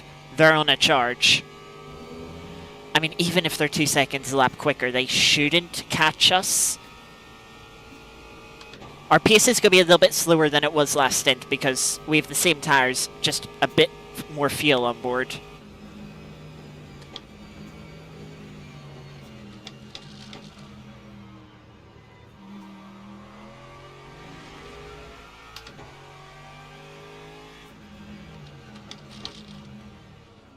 That's some sweaty line there.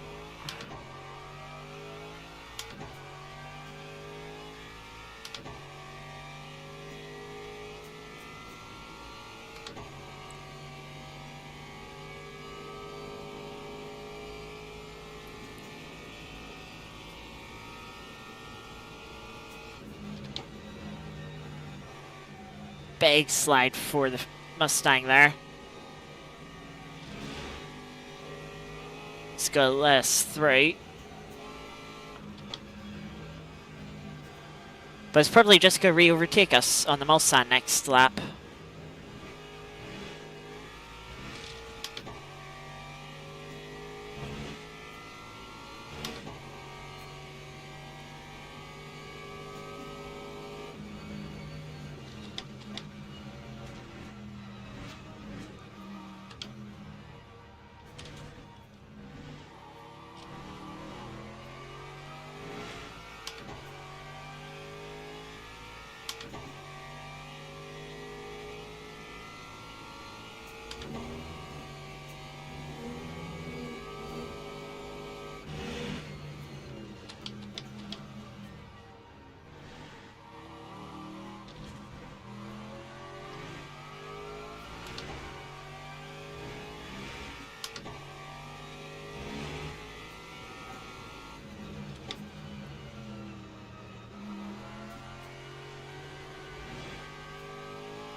Of course, the downside, not necessarily the downside, one of the things to consider with the strategy that we're on is that taking tires in this final stint isn't as strong as if we weren't fuel saving, like the car behind. Because, of course, this final stint is going to be 10 laps for them. 10 laps to take advantage of new tyres. For us, it's only 8 laps.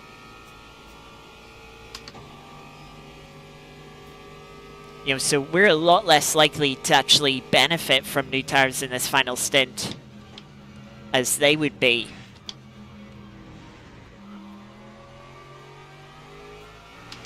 Because when I realised how fast, you know, how the warm-up wasn't actually that bad for the front tyres on the previous stint, I did start to consider, like, maybe take tyres for the final stint, but it's a case of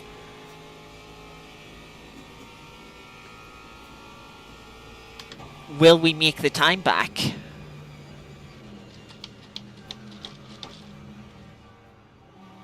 little bit deep into Mulsanne corner. Like this Mustang is round our tail again.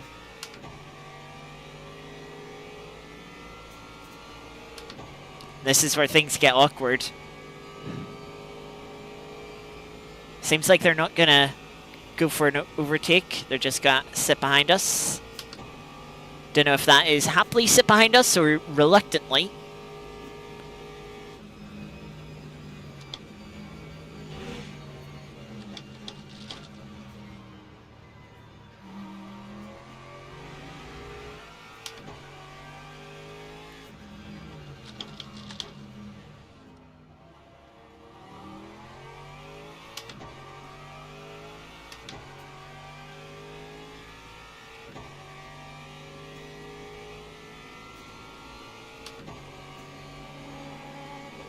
Mustang has dropped back a little bit, being passed by the P2 in Arnage.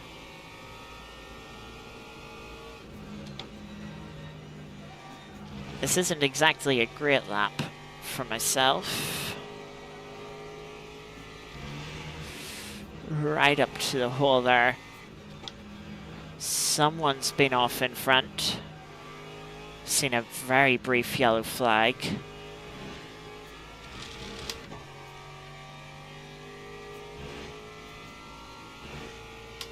Oh, it was someone in the GT3 class.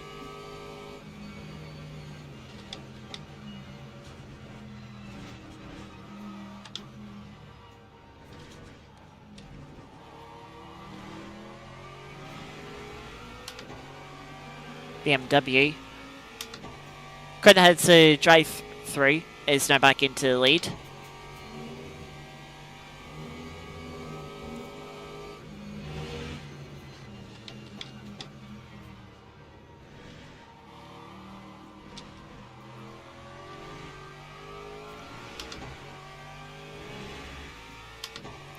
Oh, the car behind was about 3 seconds quicker that lap.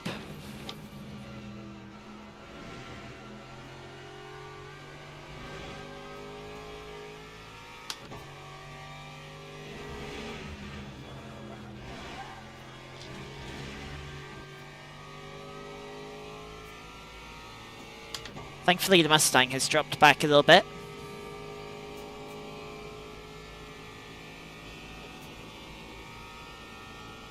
Six laps to go. 3 seconds a lap, it would be close. So we really need to keep on top of pace here.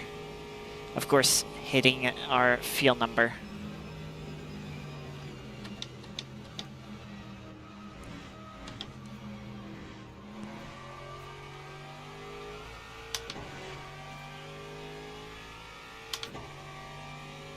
Oh, the Mustang's starting to come back at us again. Car in front I'm not thinking too much about. They don't have to fuel save, and theoretically, I mean, they were quite far in front of us previously, so they should have the pace on us. Not unless they, of course, have damage.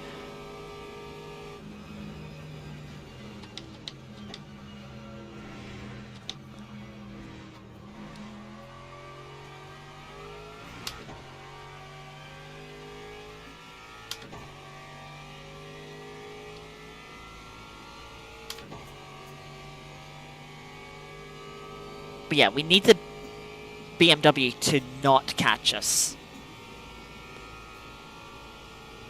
Because they're going to be able to make an easy move on us. They have the straight line speed. We're fuel saving.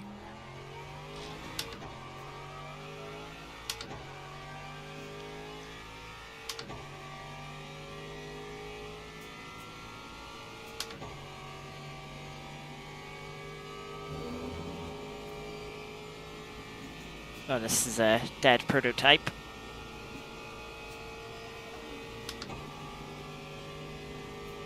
Trying to limp its way back to the pits.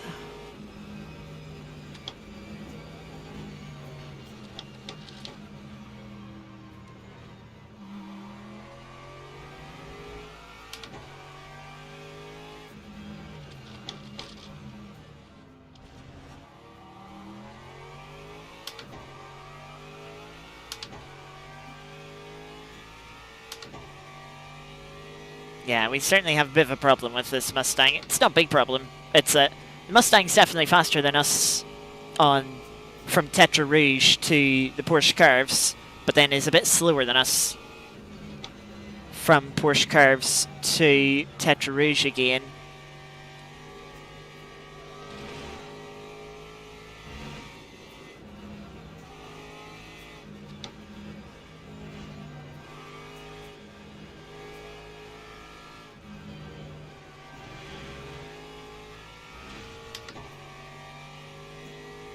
I feel like they're trying to do their best to not interfere and, you know, hurt our race.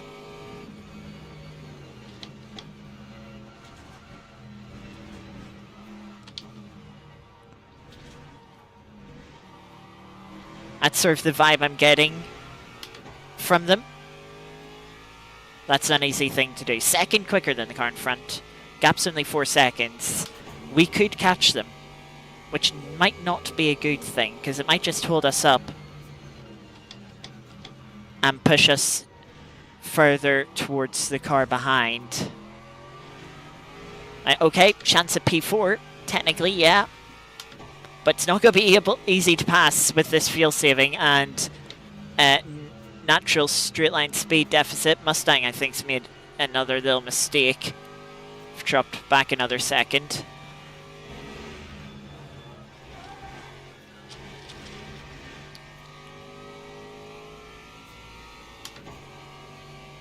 Car behind. I can't see what time they did.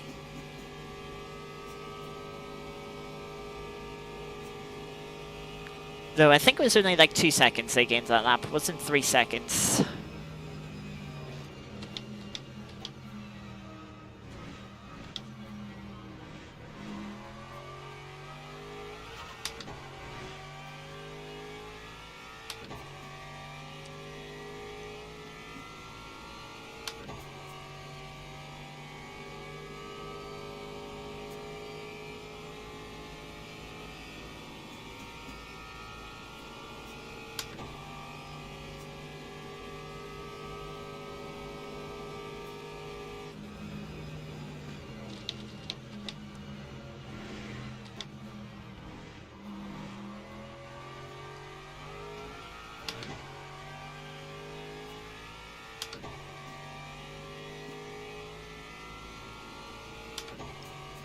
Oh, we are closing. I don't think we're going to have much of a choice. I think we're going to have a fight here with this BMW.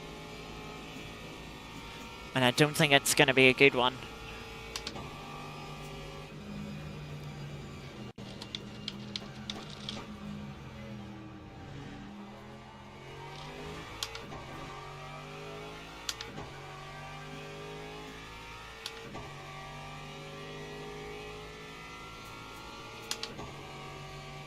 Yeah, that's one of the annoying things. When you have cars that are going slowly on the track, you don't get white flags. And because they're on the track, going in the right direction, moving, you don't get yellows. Shame to hear, Eddie.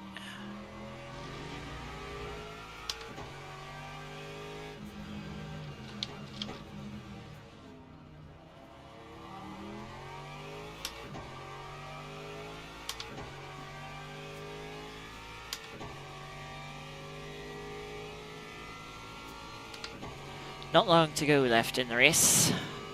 12.5 minutes currently.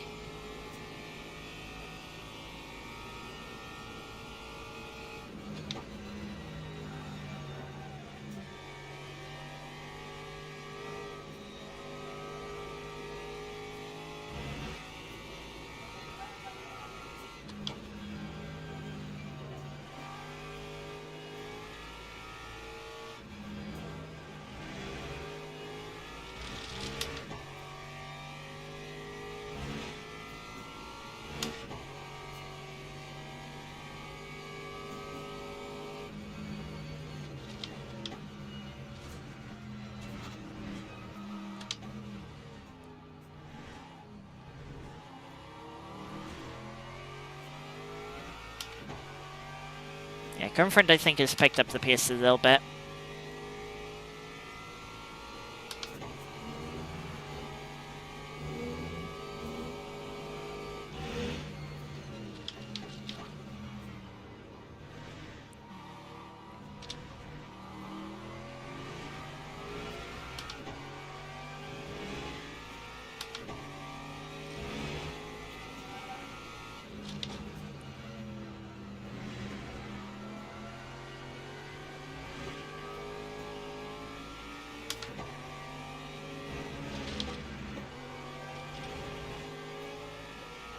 Oh, and the BMWs killed themselves at Tetra Rouge. That is P4 gifted to us.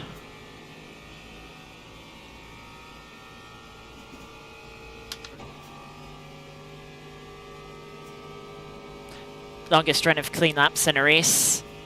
No spins, no instants that lost you time before that. That's good.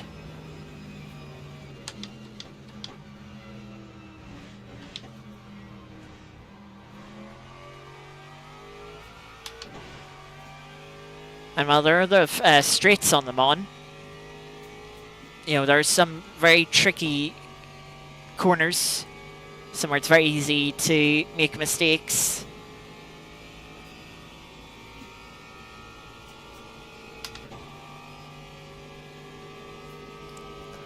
Also, that BMW's got themselves back going again. And they're now between us and the BMW that's chasing us on the new tyres.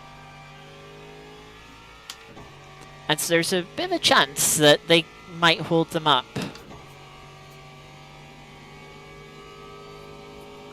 Obviously going to have bit damage, quite a bit. Tyres are going to be in poor condition.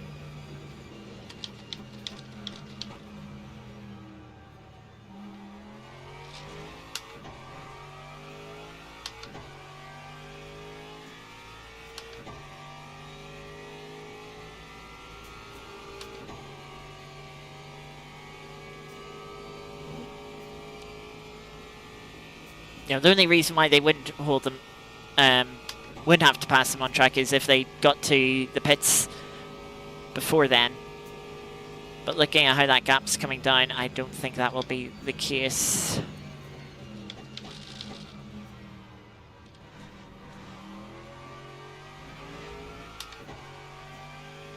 Just noticed that Mustang is still following us.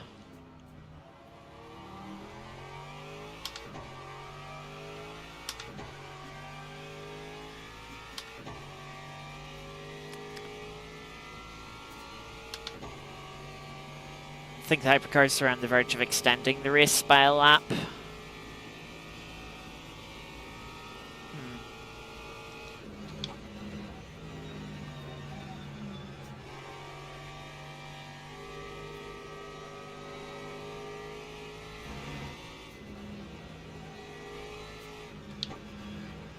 Leading P2 car coming up to lap us. They've got stuck behind the Mustang, and it seems like they've been patient with the Mustang.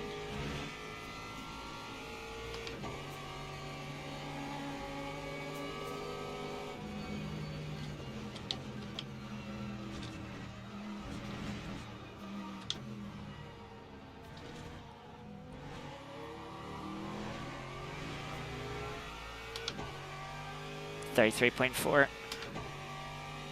Yeah, the game has been on, for the GT3, has been on the verge of a 29 or 30 lap race.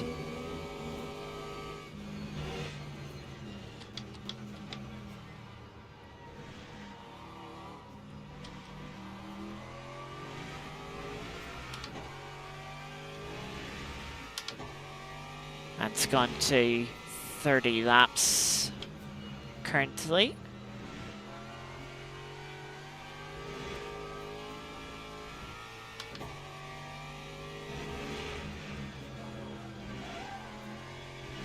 BMWs have swapped positions, but the car chasing us less than 2 seconds quicker. With only 3 laps to go, they're looking at now needing 5 seconds a lap.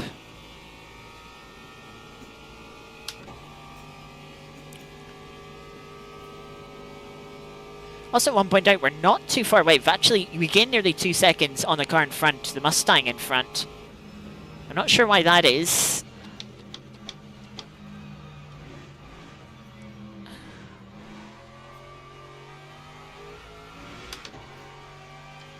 Car's starting to understeer more. Of course, as the front tyres continue to wear out quicker than the rears.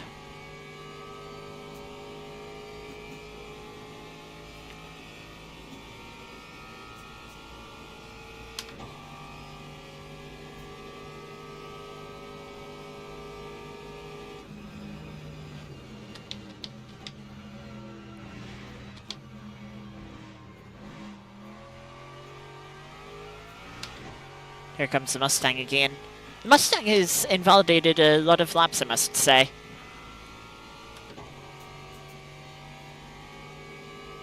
I don't think I've actually seen what lap time they've been able to run, because it keeps being invalid.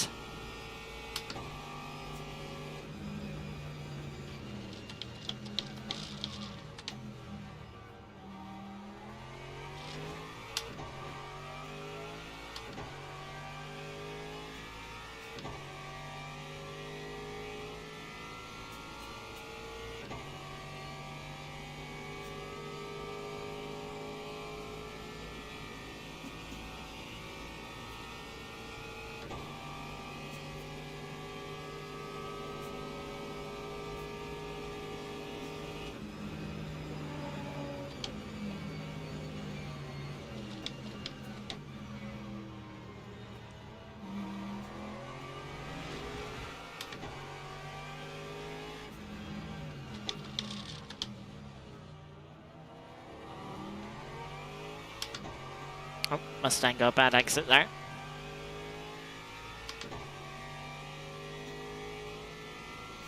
This hasn't been a great lap. Starting to struggle a little bit more with the front end again. Starting to get into that tire wear.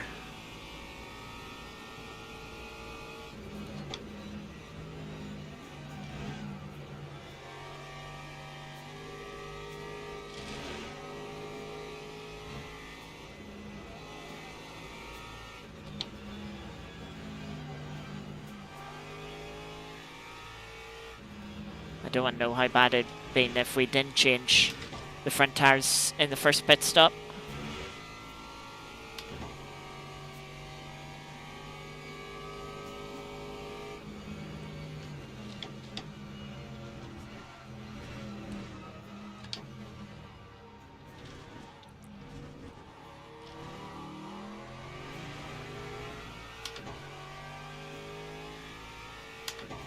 For 4.9. Not a great time, but not too bad. Could be worse.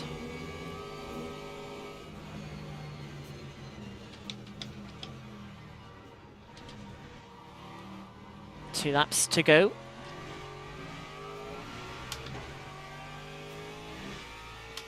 Another invalid lap from the Mustang, and the BMW chasing also invalid.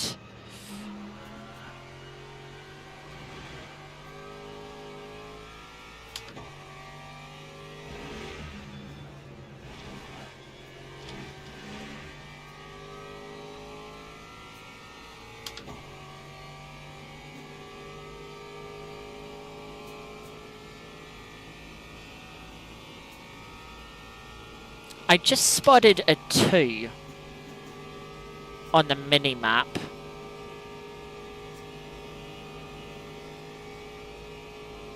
Going through Dunlop now.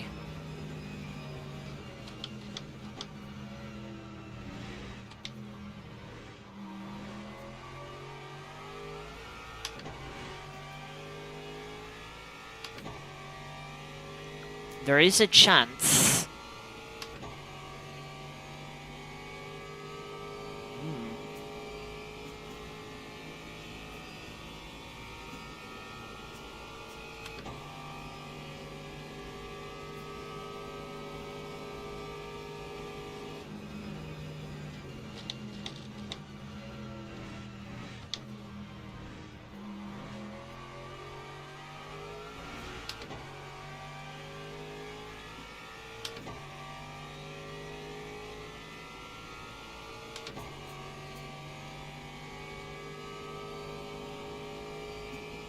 Is that a 1?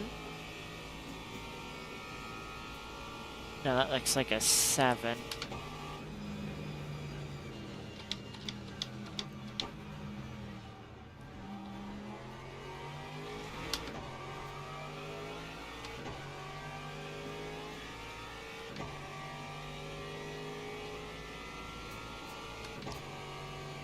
Leader would have to come onto the relative pretty soon.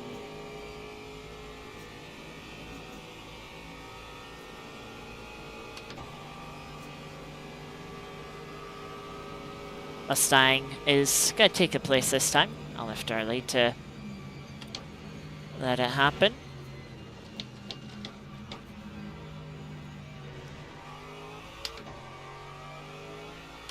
Don't know why the game is telling me to pit when I definitely have enough fuel.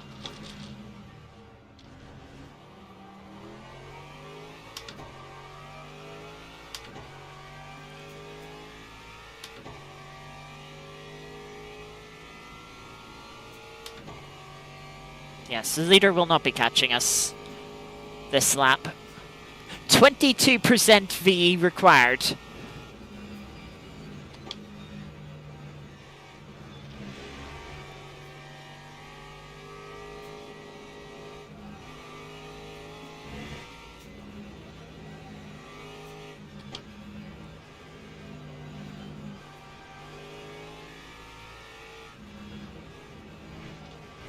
There is the leader on the relative now.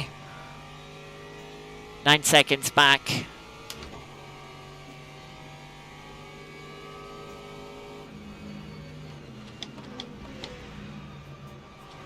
I didn't really want that LMP2 to go for that move, but they did so anyway. There's someone waiting for the leader. Crossline, ah yeah, we have plenty of fuel to spare.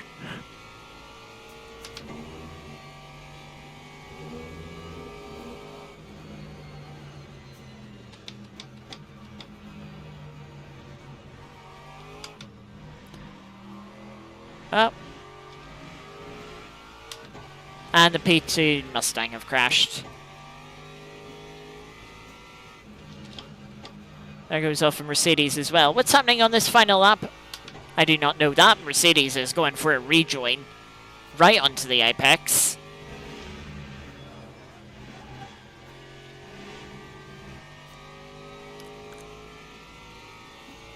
Just noticed we gained like nearly 2.5 seconds on the car in front last lap. That Mustang's struggling. I wonder if they had an instant and are carrying damage. I mean, 6 seconds front, they should be fine. We are guaranteed P4 because P5 was passed by the leading hypercar. And thus is a lap down on us. We just need to finish this lap.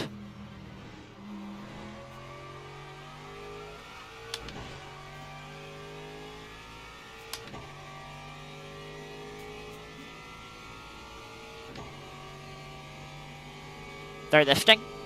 I mean, if I'm fine on energy, they're fine on energy. Of course, yes, they may have to lift and coast a little bit, but it won't be any more than I'm lifting.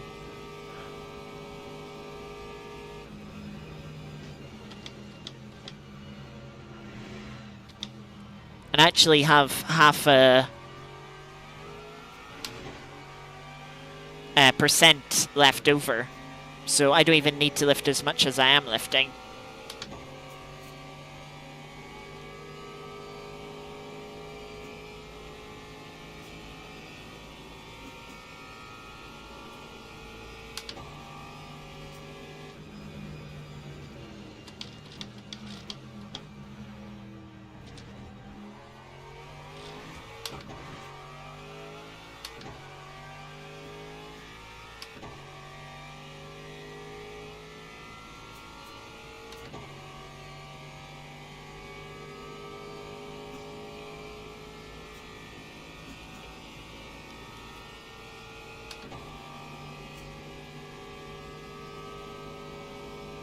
Yeah, they're going to have energy to spare when they get to the line with how much they're lifting. It'll also be a bit of a case of they've not been lifting throughout this race like I have. So they don't know how to sort of maximize the lift and coast. And as such, they're losing time from it.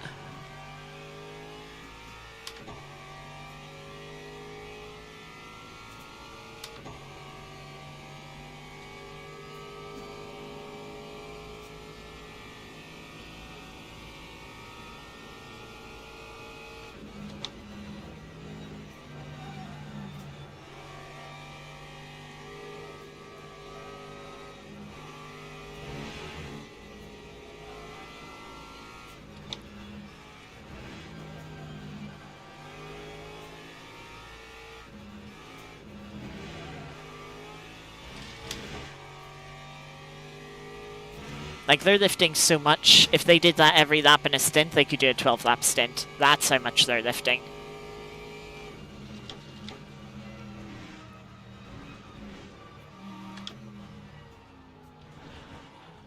And so through the final chicane, P4, just under percent, 0.8 liters and percent left.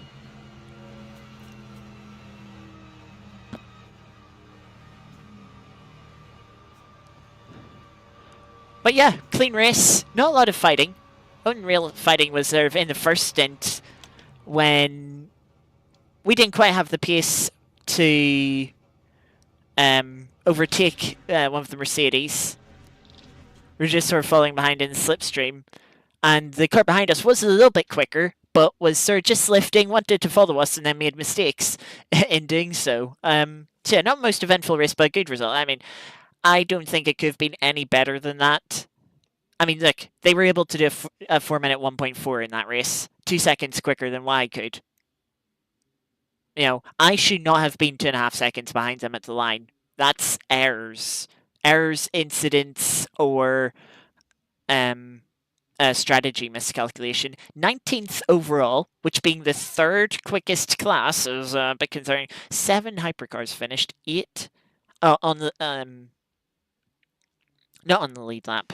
One was a lap time, but 7 hypercars finished ahead of the LMP2 field. 8 LMP2s, a 9th finished in amongst them. Being behind us, and oh gosh, that server shut down quickly. That did not waste any time shutting down. I suppose we were the last car across the line, or well, not last, but one of the last. Of course, about nearly 4 minutes after the leader finished, initially finished the race.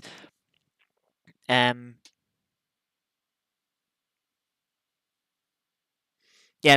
pace spread quite a bit in that race. Yeah, there was. Did seem to be quite a bit of pace spread. Of course, traffic doesn't help. It usually tends to spread the field out because even if you've got 2 people that are similar on pace, you catch them in a certain place and it's like, oh yeah, one car will get through, second car has to wait a little bit, and there's a 2-second gap that wasn't there originally, or the gap extends by 2 seconds.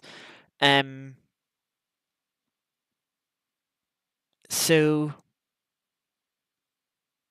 yeah, I forgot about the chaos. The car that was spun at the chicane. Yeah,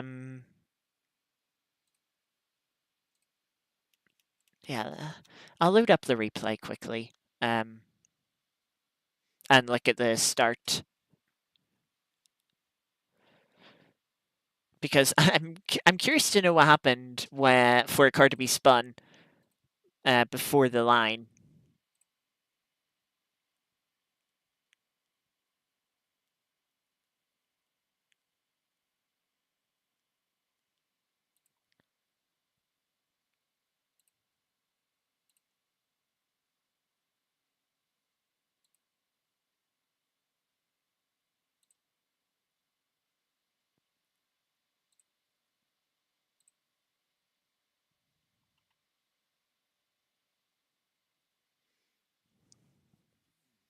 Despite the hypercar start was as clean as it was. I mean, one benefit, you don't have to go. You only get the green flag as you after you come out of the chicane. Whereas the problem for the GT3s was the chicane itself, which the hypercars didn't have to deal with as much.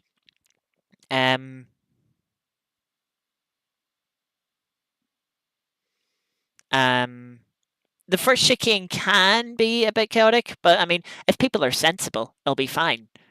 Yeah, when you've got 2 RS in front of you, there's no reason to go aggressive. Public lobbies, yeah, okay. It's like all bets are off. But what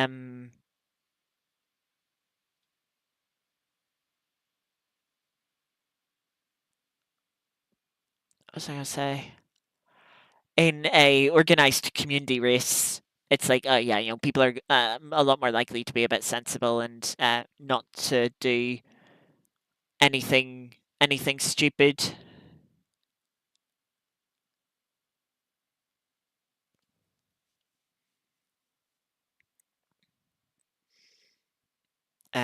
But yeah, we'll just have a quick look back at this start. And then, yeah, we'll go from there.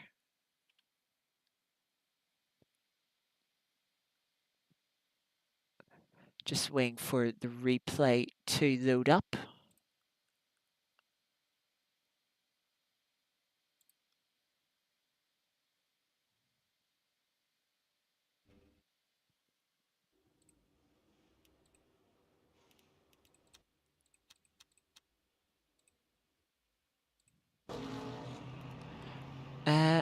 Right.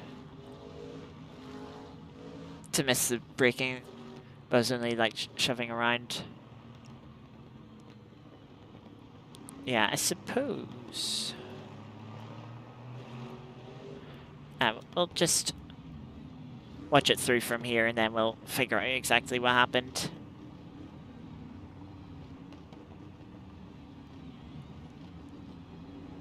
Now this point we've got the speed limit, and then green there, right, is we're in the middle of this right-hander. This Lexus comes across to sort of hold the inside here, stop us from poking our nose in. I think that nearly goes into the back for the Mercedes, so kind of goes to the right a little bit.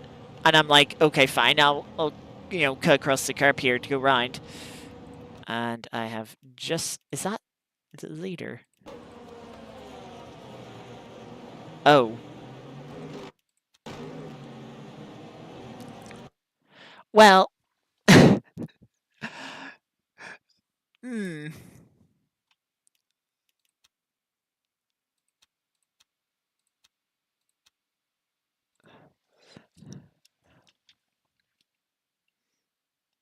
Let's see here. Yeah, that is not the optimal way through that chicane.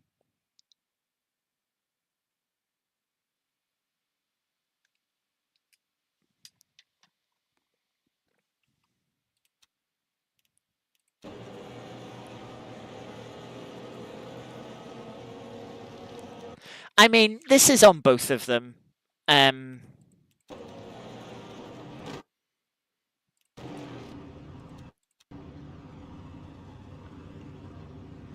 The BMW gets the better launch and gets themselves to the outside. They leave enough, you know, plenty of space. They leave too much space for the Lexus. They could have squeezed down a little bit more and, you know, really made sure the Lexus, you know, got on the Lexus's door, you know, to open up this right-hander. But, you know, they're there. They can't just disappear. And then at this point, they're on too tight of a line for this right-hander. It's like, oh, kind of need to back out. Let's see, what are they doing?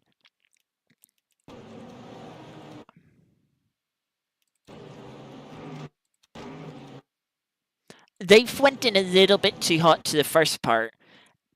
Yeah, they need to be on the brakes a bit more here because at this point, they're not far enough alongside anymore. That gap, they've gone in too deep here. The gap's going to close off on the second apex. You know, and...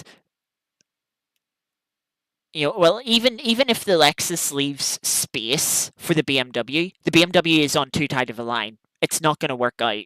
You know, the BMW is really going to have to slow down and have a really poor exit. You know, whatever way, this BMW is not going to be in front of that Lexus. You know, so at this point, the BMW just needs to kind of back out, realize this fight's lost. Don't get caught up in an incident. And what do they do? Well, and the Lexus then here, they leave no space. You know, they turn into the corners if the BMW isn't there, but the BMW was there. They didn't back out enough. Lexus didn't leave any space, and blam. There you go. And this is painful because you're stuck in the middle of the track. You really can't do anything but apart from wait. And there you go. Back of the field. after being on pole position.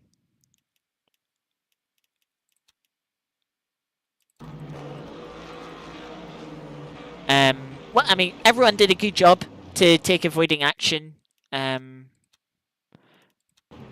This Mercedes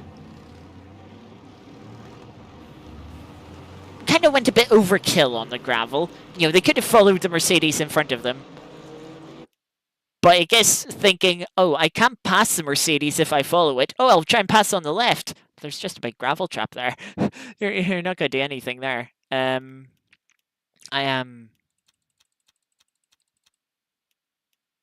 I went the wrong. You know what I should do is here. Let's go. Oh, I'm clicking on the same car. Let's see what happened in the hypercar field. Okay, right. BMW. Want to say here.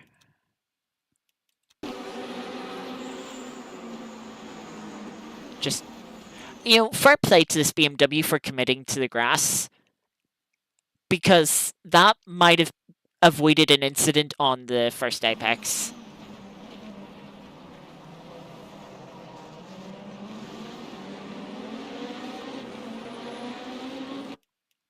Up at P7 here. Where were they when they went off? I think it was lower than P7. It was P8.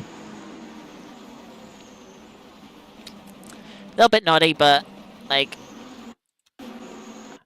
I mean, being on this line, you know, you'd have to assume they'd be 3 wide on the first apex. I mean, let's go to this car. You know, they would have definitely have been 3 wide, maybe even 4 wide. Like, we're already 3 wide here. They would have been 4 wide. You would have had an extra car on the inside there, and it just would, that so likely would have been an incident. Per Alpine on the outside there got squeezed off. Yeah, the what's this? Is this?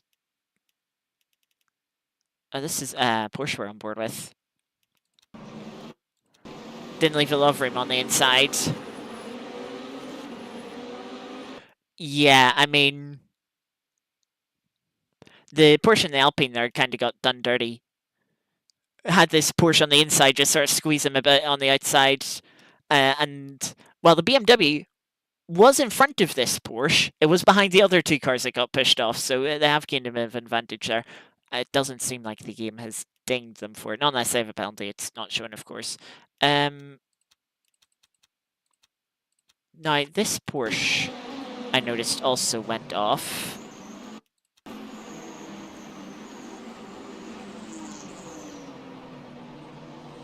Just went in a little bit too deep. Cut the chicane. And then, yeah, give up the time gain. The Porsche comes at them and it's like, yeah, fair enough. They sort of carried on as they entered the corner. Maybe should have given the place up to the Porsche. Ooh, that got close.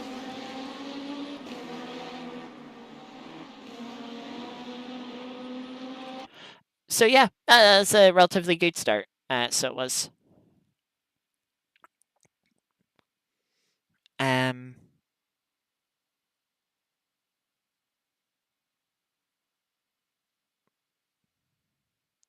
So yeah, relatively clean start. We didn't have too many traffic issues. We don't really have anything else to look at. Certainly not anything I want to sort of specifically look for and spend time on. But yeah, that's going to be it for today's stream. Today's little surprise impromptu stream.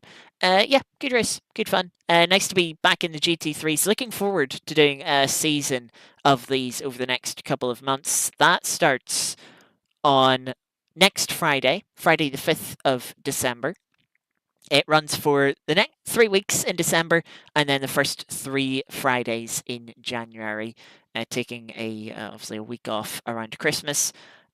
Should be good fun. It's GT3 and hypercars. It's there's 2 splits, so it's going to be. I've been putting the top split, so it's going to be competitive. Going to be a little sweaty. They'll try hard. But yeah, should mean we have a good grid of people. Well, hopefully, there is always the sort of potential with when you split a race into 2 splits that and both splits aren't full. They're nearly full. Nearly full. But both classes are like 6 people off of being 2 full splits. But then if you have a few people that just don't turn up, a few people that start the series but then, drop out midway through, you can get down to 4 small classes. Hopefully it won't happen. But yeah, nothing is ever guaranteed. Yeah, we'll just have to see. Wait and see how that plays out. But yeah, that'll be in just over a week's time, and it'll be our normal starting time. We might have a race next Thursday as well. There is a GTE race, 60 minutes of Imola. Yeah, we might do that one too. Hopefully that if that gets enough people, yeah, I will certainly do that one. So yeah, might have another race in a week's time. But yeah, between now and then, it's a little bit of a break. But yeah, hope you all enjoyed the stream. Thank you, Eddie. Unfortunate how your race ended. Shame was that way, but yeah, hope you enjoyed it. Otherwise, yeah, thank you, Eddie. Thank you, Geeky, for being around chatting. Thanks to those that were lurking throughout the stream. Hope you all enjoyed the race. And of course, thanks to those watching the VOD back afterwards as well.